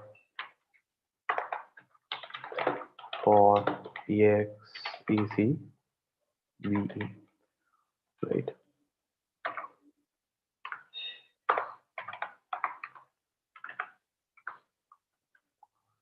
Argument to be passed as 0, right? Same goes to this R1, but and we want to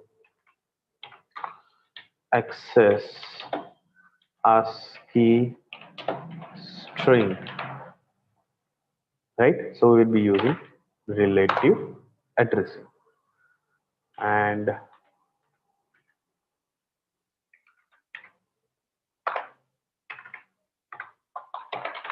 branch and exchange to thumb mode,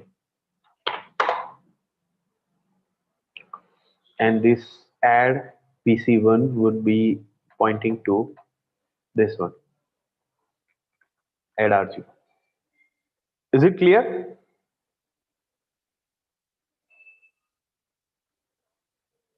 Is it clear?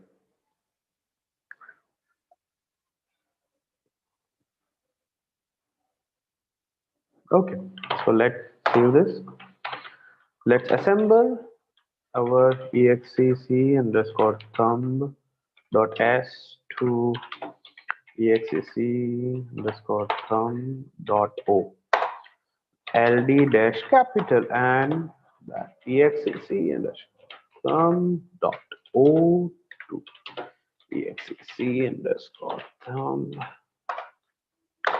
Okay, we had compiled assembled this program. Let's try to execute, and if it fails, then we have a problem in our assembly. Okay, we haven't. So our assembly program works fine. Nice, right? Yeah, you will get the recording on the YouTube.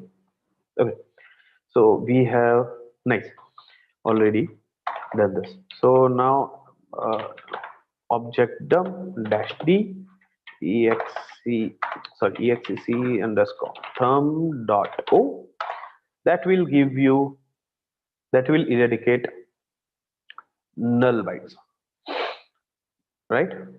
Okay, so we do not have a null byte over here. We do not have a null byte over here. So we have null byte in svc0. What can we do now?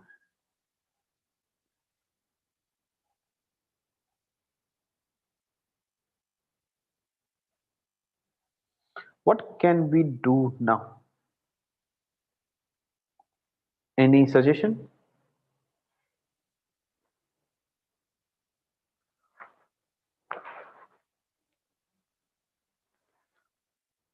Can we have svc1? Can we have svc1 to invoke our syscall?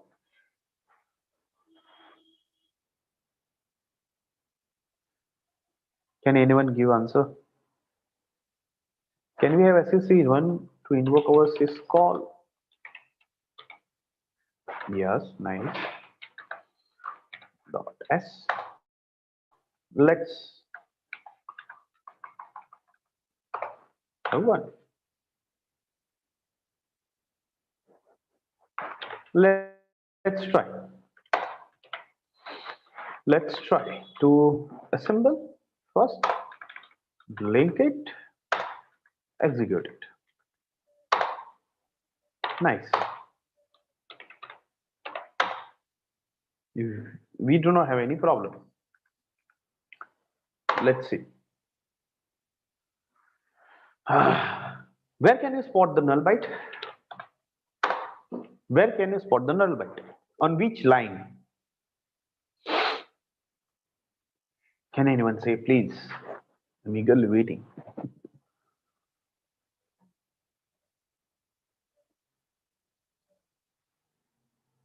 Where can we see null byte?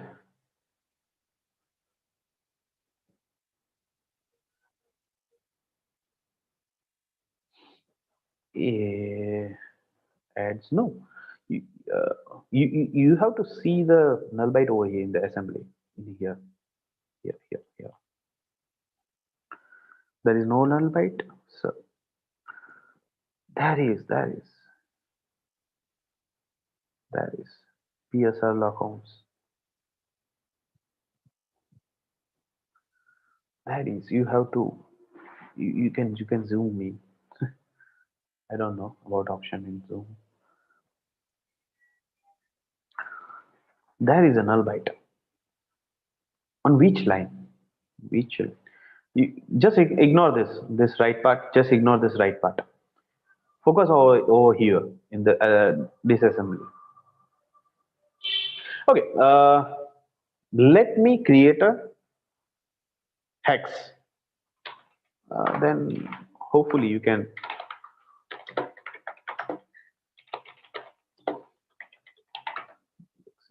thumb to obj underscore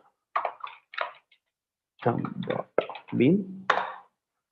Then let's have a Python hex encode obj thumb dot bin. Okay, where can you spot the null byte?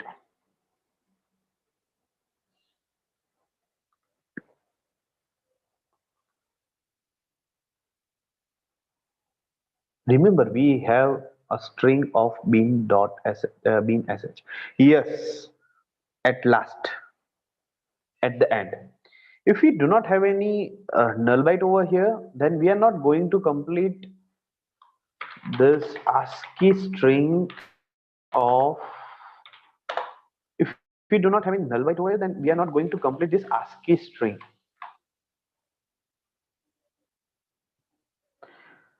To complete this ASCII string, we need null byte, right?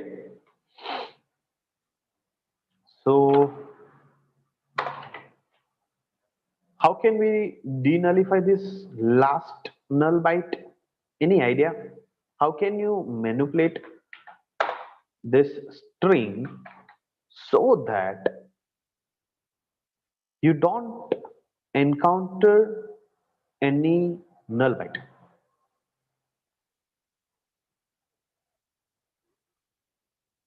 Any idea?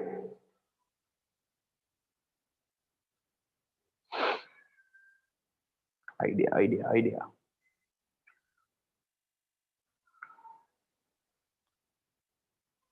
Okay, let's assume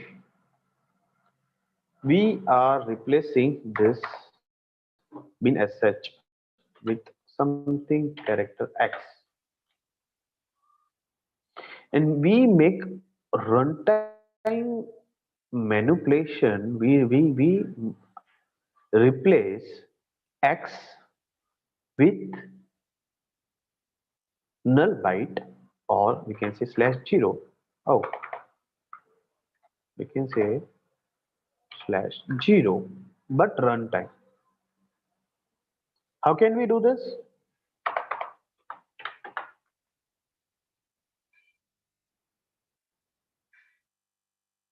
We had you know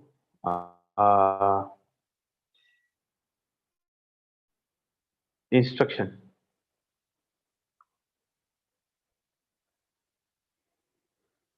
We had an instruction. Okay, you can spot over here. We need to manipulate a byte. Huh? We need to store a byte. Just we need to store a byte. That's it. What can be the answer?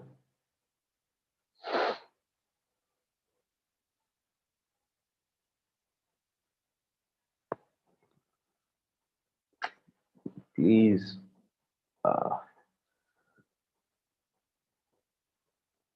STR R0. Somewhat you are nearby it, but STR will copy the word. You need a byte. What it could be?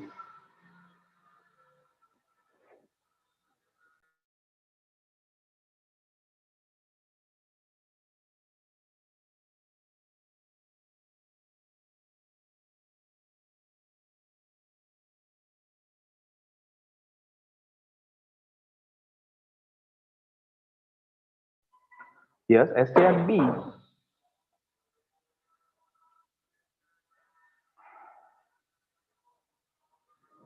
Okay, so let's write our program.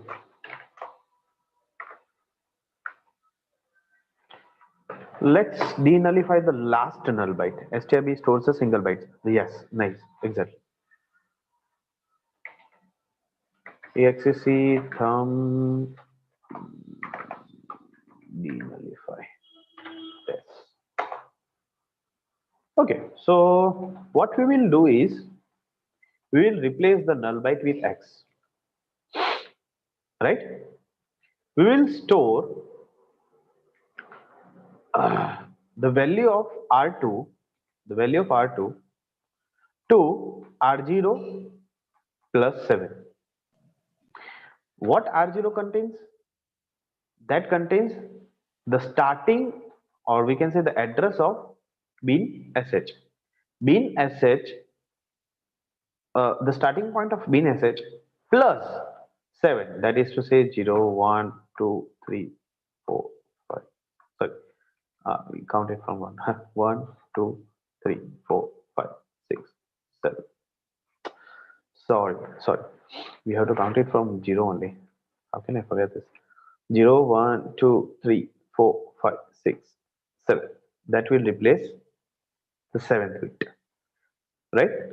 We are going to store store b for byte to R0, but R0 contains the pointer to this string plus the 7th character.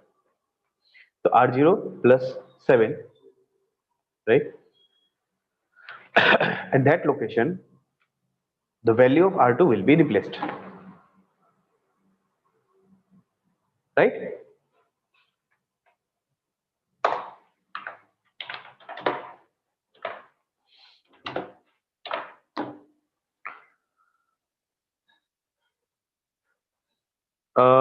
Is that clear?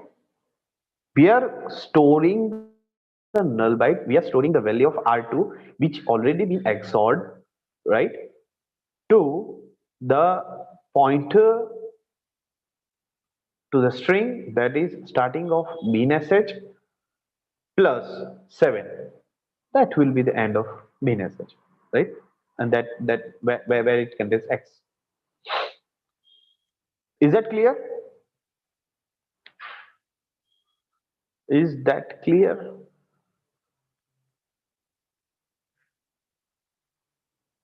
Okay.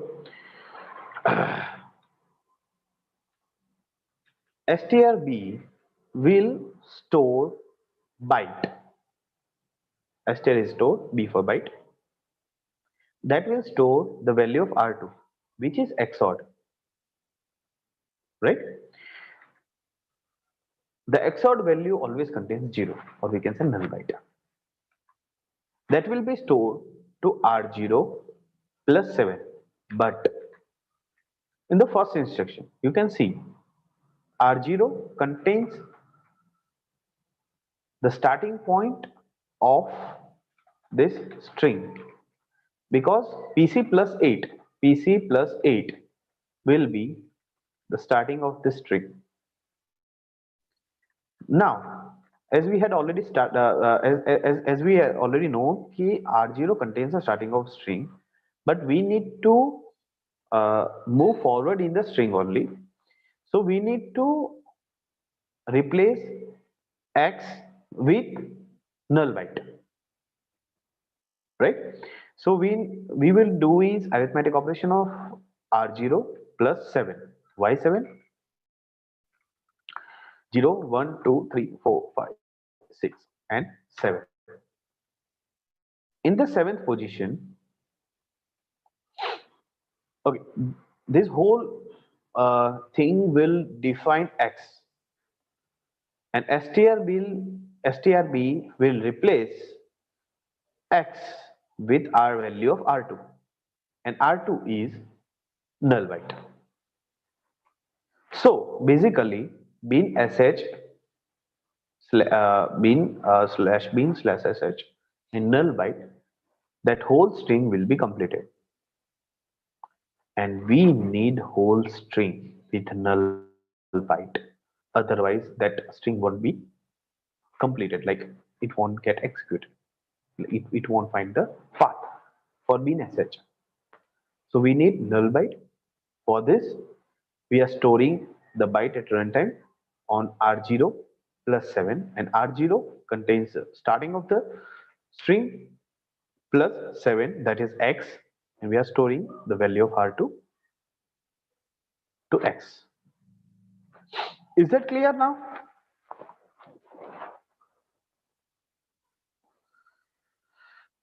Okay. So then what we saw was correct. Yes. Uh, we need to just change the null byte at the end. That's it. That's a hurdle for us now. Okay. So is that clear? Should I? Okay. Yeah. Okay. So why we had already entered this move R5 comma R5? Because we wanted to adjust the value that can only be in the multiple of 4, right? The value that can be added to PC in the multiple of 4. So we added move R5 comma R5 as a norm. Like that doesn't have any effect, just to fill the gap. But we already have this instruction added. So now if we do not remove this line, it will be like this would be 10th position, but we want like 10th position, and that is not in the multiple of 4, so we cannot add in the PC, right? So we can remove this redundant line, right?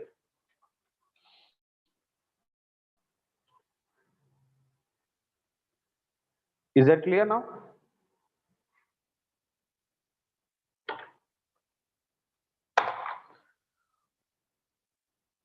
Okay, nice. Let's assemble.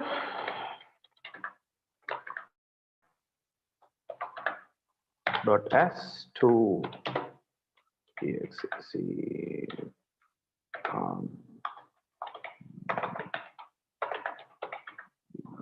o ld dash capital N exec thumb denull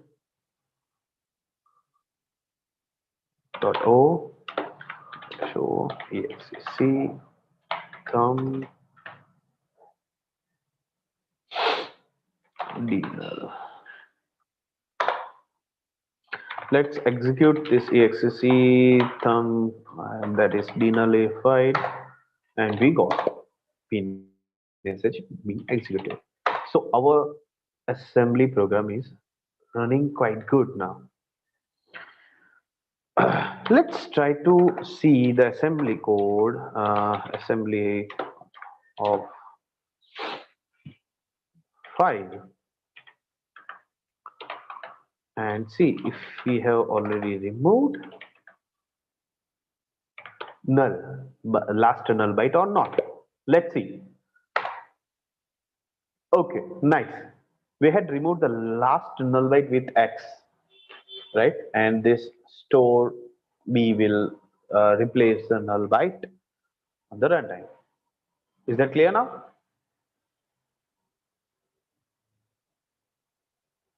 Right?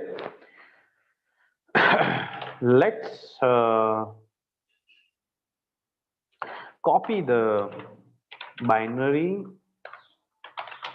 of exec from denull to final shell dot bin. Now let's encode Python hacks encode and to final shell dot bin. Now we have the shell code. Let's copy somewhere final shell code.txt. Let's copy the shell code over here now, right?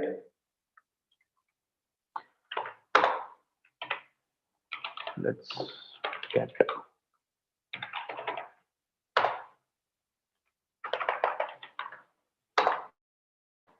right. Okay, so now we have got the shell code. Now let's try to exploit a binary, right?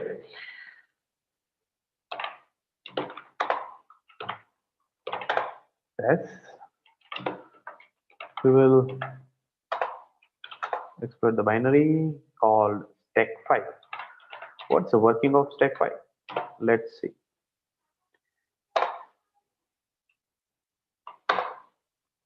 Okay.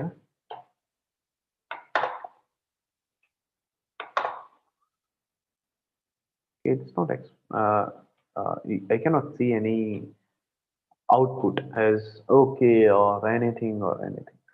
Okay, so let's try to give out of bound somewhat like lots of character so that we got segmentation fault. We had already that text file. How I made it? You can see the Python script. Nothing, just open a file, write 2000 A's in that. Simple. Right? Now we will use GDB stack5.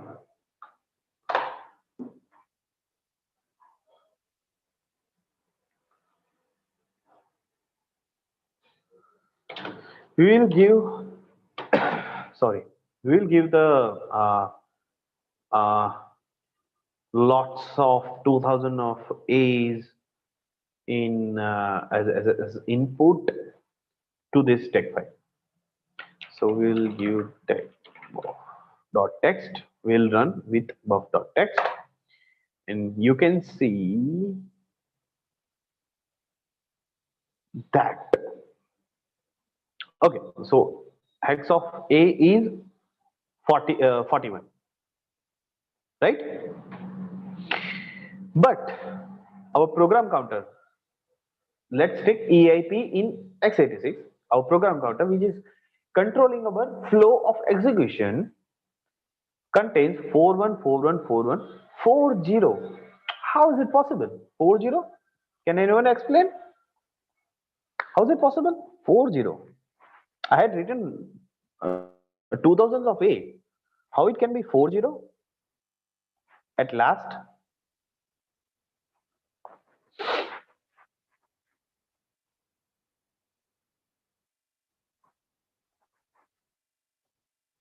I'm waiting in chat section. How can it be 40?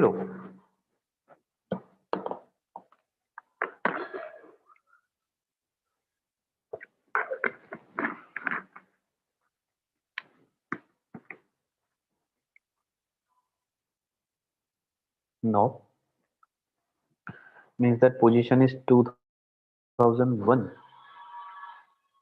No,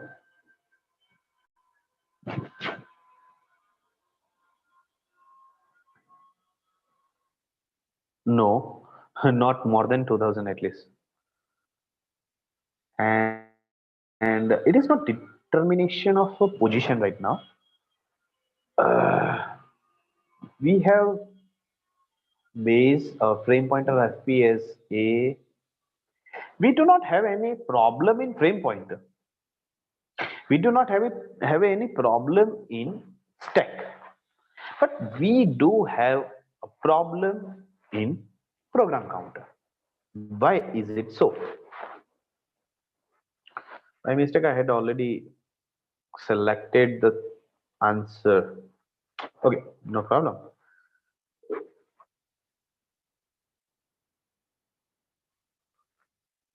Okay, so let's get back to our PPT. As I have already explained,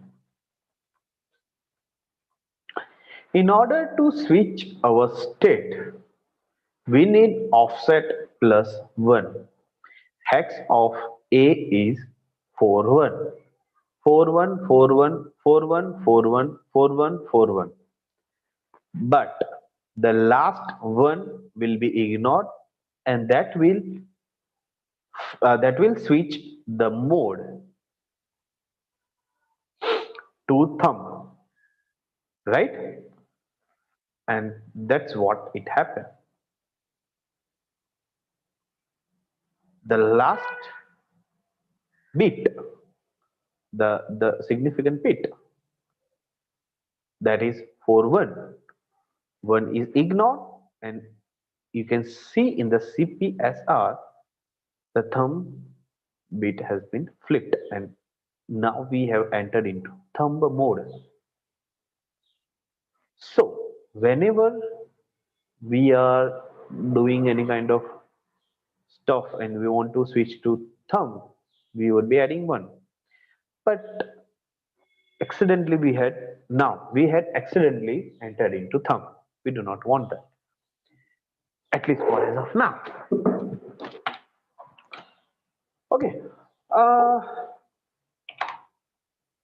let's modify our buff.py, and instead of A we will enter B, which is 42424242, right?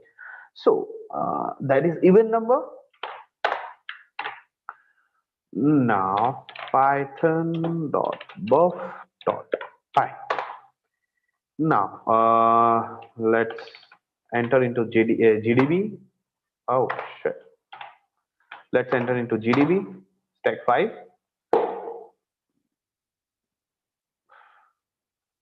R and this buff.text. But now buff.text contains 2000 of B. Oh, nice. You can see photo. Till the end, it hasn't switched on the thumb mode, as it is even, right? Same goes to 43, same goes to 45, same goes to 47. Every odd number will flip this thumb mode. Is it clear? As I had promised in the switching state of PPT that I will show you in the demo part. Is it clear now? Nice.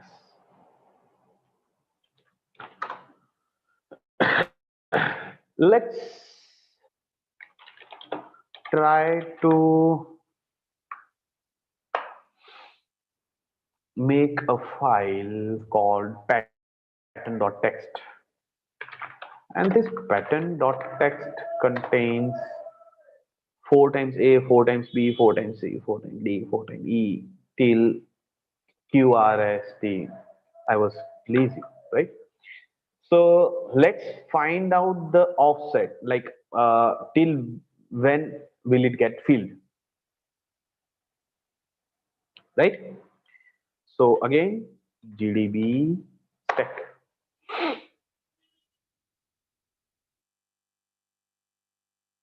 Nice. Pattern.text. Now PC contains value of R,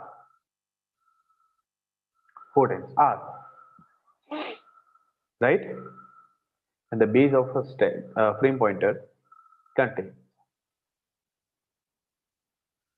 515151. Let's focus on PC, that is 525252. So it is filled till Q, end of the Q, right? Let's see the file. Let's copy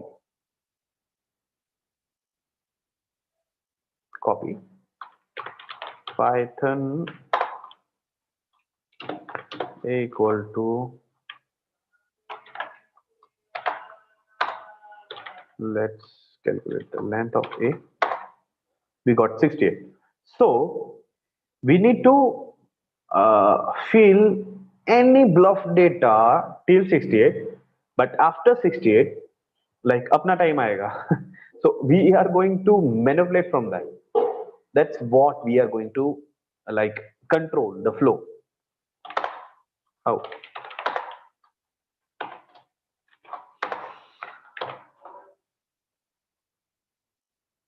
So let's craft exploit. Oh, I had already written the whole exploit. Find address, right?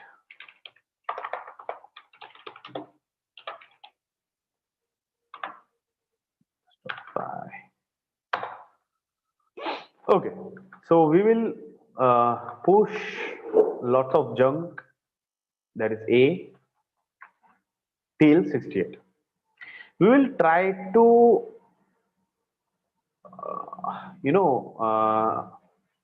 control PC with B. And after that, we are just going to fill the whole stack with lots of C. We do not care right now. I had assembled the whole payload. I had written in the find address.text, right? Let's see what find address.text contains.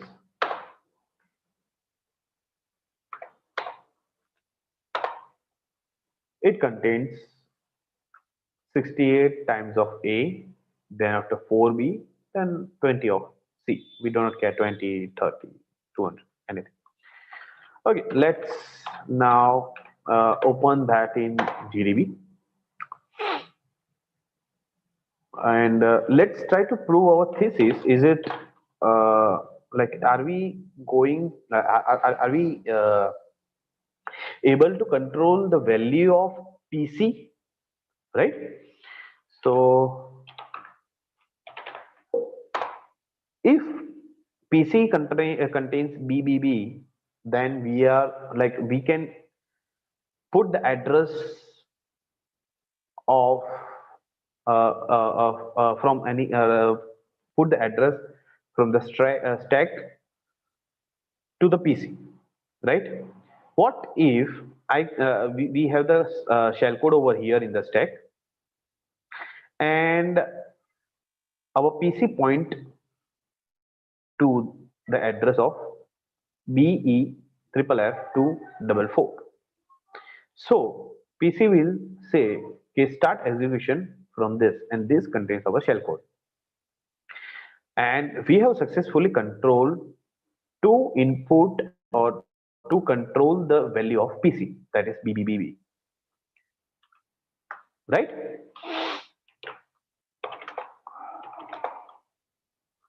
Let's try to, okay.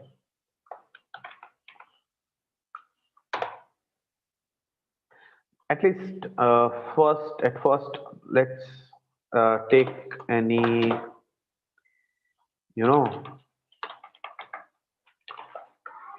address from the stack. So definitely I will love to have this address. You can have any like random, but be cautious with this. Uh, okay, I had controlled the stack part that contains C because I had already given C, and I will copy this address and enter in the exploit.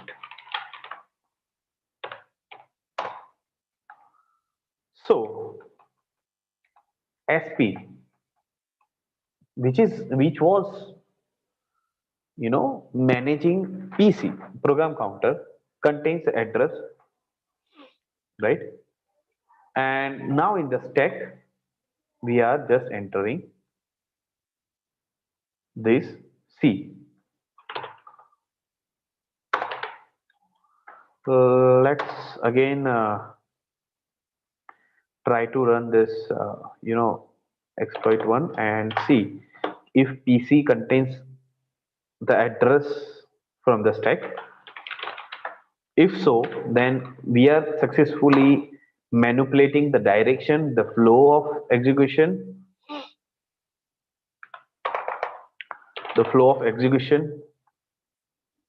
and we are controlling PC to flow through our stack, and our stack contains shellcode. That's it. Nice. You can see the PC contains 60.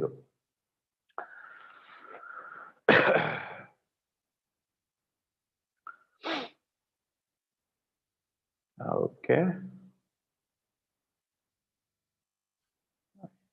Should be relative, but it should not be this much of relative. Oh, I need to figure it out.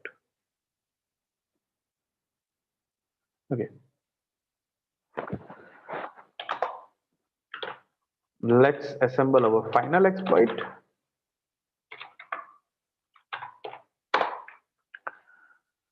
Okay, so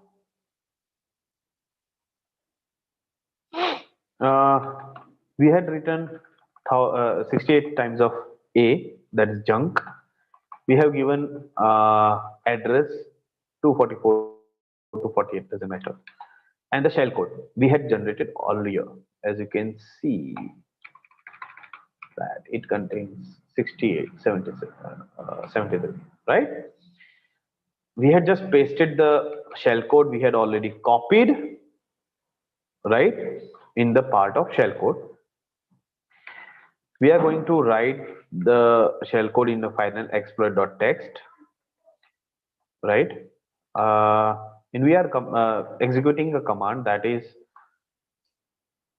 contains the final exploit.txt, the content of final exploit.txt, and that will be pipelined to stack file,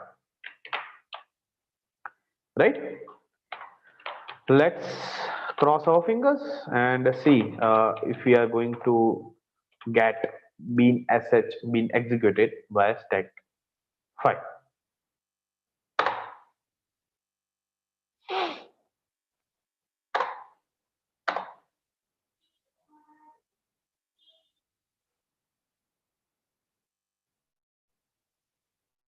Okay. Why is it so?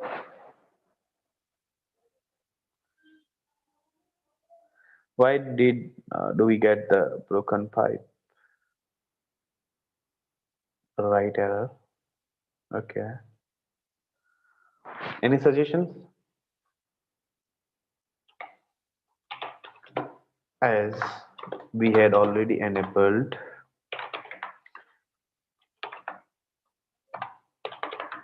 ASLR, and we are going to learn probably bypassing ASLR in tomorrow's session, right? Let's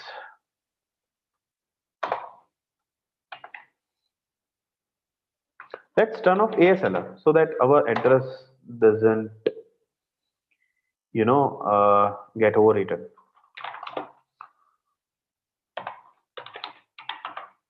Proxies.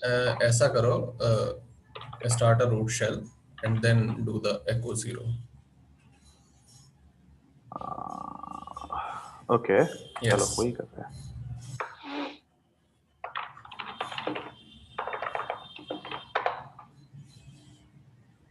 हाँ, अब करो echo 0.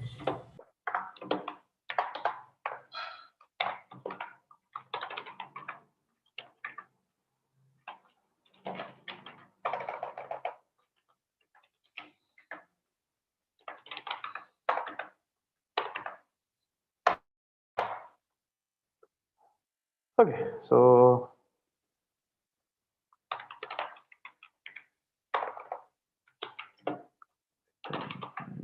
exploit.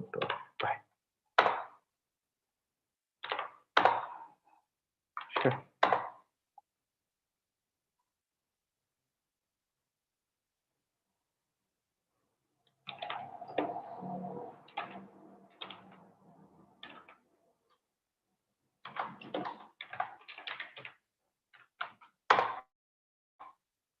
Segmentation fault.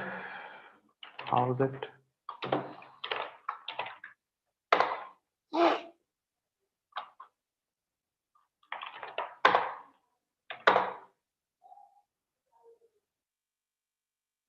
Wait a second. I need to just see.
Let me grab already exploit. Yeah.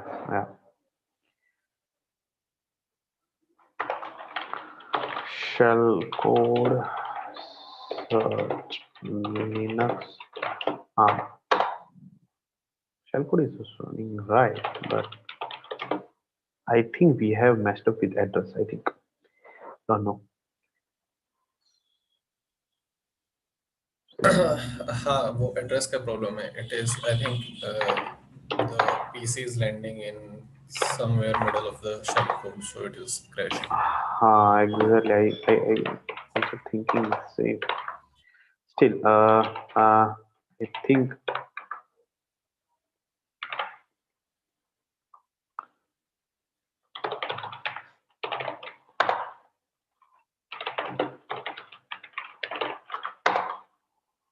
let's copy this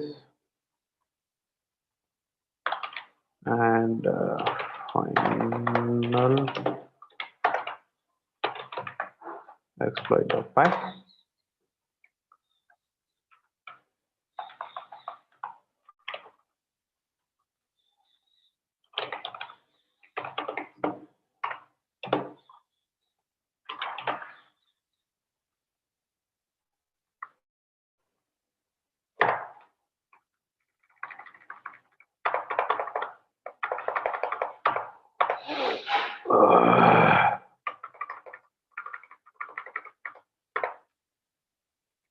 Sometimes it makes us nervous.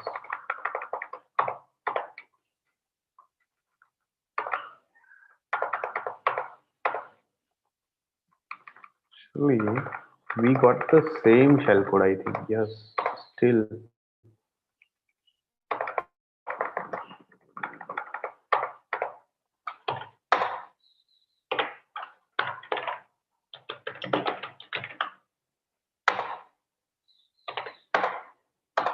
Okay, no problem. Step 5.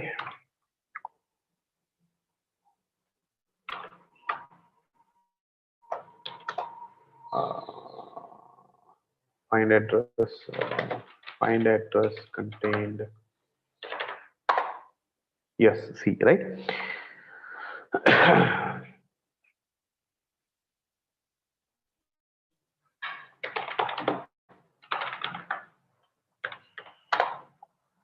I think let's try to change with the below part, that's 8.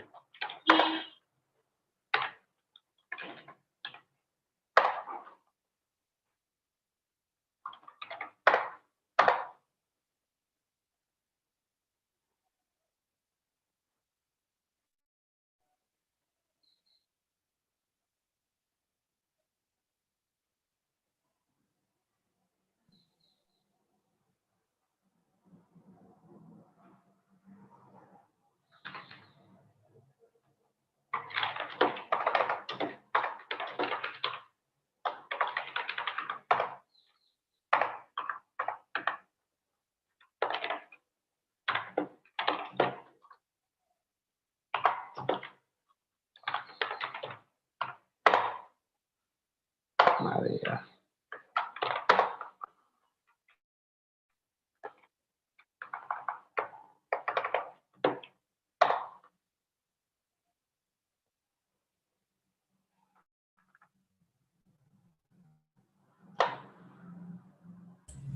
ये debugger के अंदर काम कर रहा है? अरे कल रात तक परफेक्ट काम किया था। नहीं, अभी ऐसा करो, जो जिस फंक्शन में ओवरफ्लो है उसके रिटर्न इंस्ट्रक्शन पर ब्रेक पॉइंट सेट करके डिबगर में स्टेप बाय स्टेप पर डिबग करके देखो, मे बी कुछ ना कुछ बट तो वी मिल ही जाना चाहिए। अपने यहाँ टाइम से वो कर रहे हैं। कोई बात नहीं, I mean that's We the whole can. Point ना। Okay, so what we Not can an do is, issue. we can do one thing कि ये आज मैं थोड़ा डिबग करके देख लेता हूँ and we can cover this just addressing issue है। I'm about pretty sure about this। तो ये खाली exploit का कल दिखा देंगे address issue क्या था। कोई नहीं, 15 मिनट ले लेते हैं, एक बार देख लेते हैं इफ यू आर कंफर्टेबल। बाकी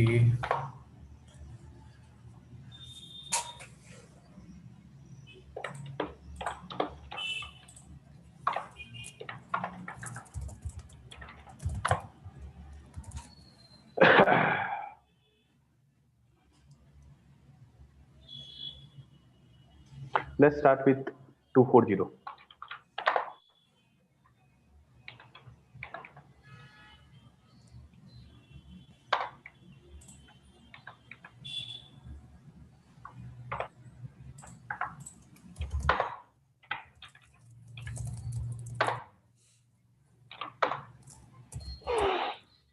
Okay.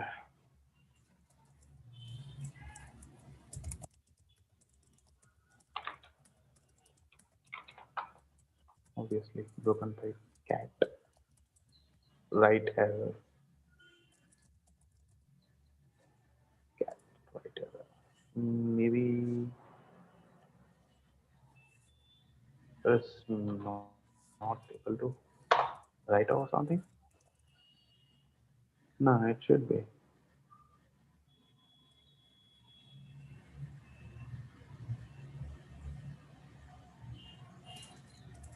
It looks fine. It looks fine. Wait a second.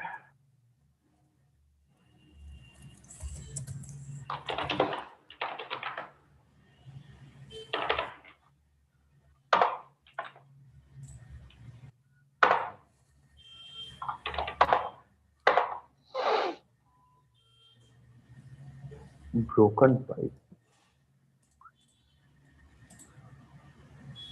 It can be.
I'm not getting it.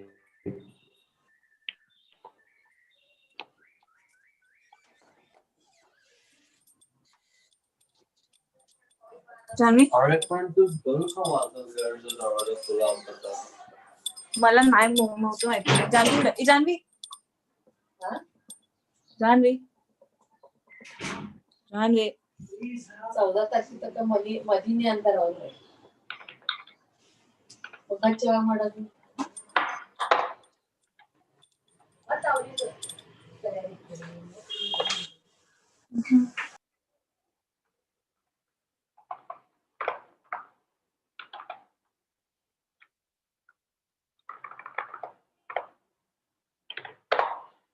junk, then address, then shellcode. That should work.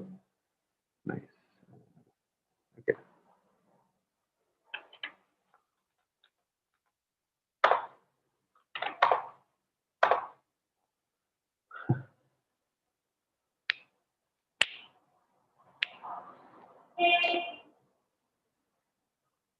Okay, I'm getting blank. Let's we will discuss in the tomorrow's starting refresher session. How's it? Is it cool? Yeah, it's good, I say. I think. I need to see debug it. No issues. No issues. We can put this scenario to the next day. There is no issue. Yes.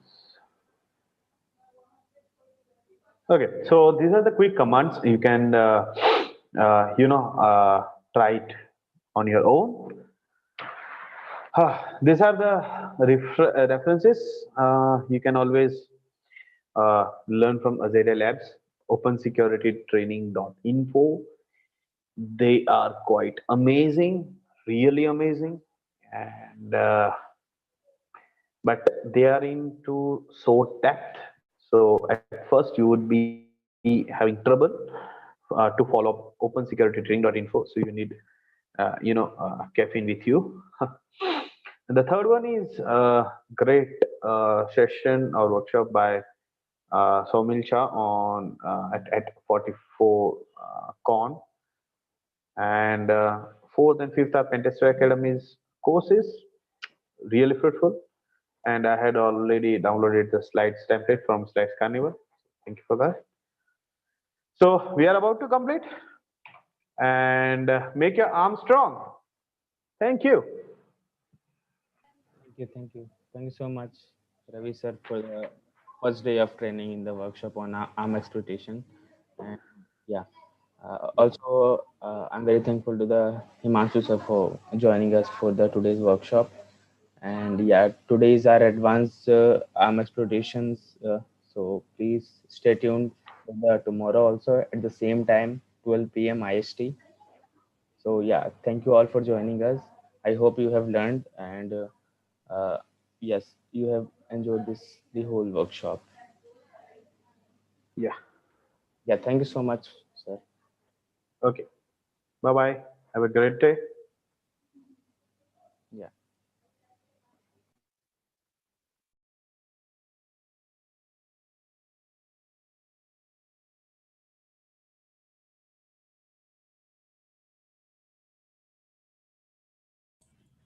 Hello. Yes, yes. Okay, so for the people who are going to join us tomorrow our whole emphasis would be on practical exploitation, and it is advised or for you to have a familiarity, at least if not full understanding, of what we did yesterday today. For example, you should be able to understand what instruction does what. For example, the branch instructions, or the when we saw instructions in the shell coding, for example, XOR, which is in ARM, it is EOR, right? So tomorrow, since we are going to do exploitation the whole day, we won't be having any time dedicated for preparation of, let's say, fundamentals of assembly for ARM, which we did today, right?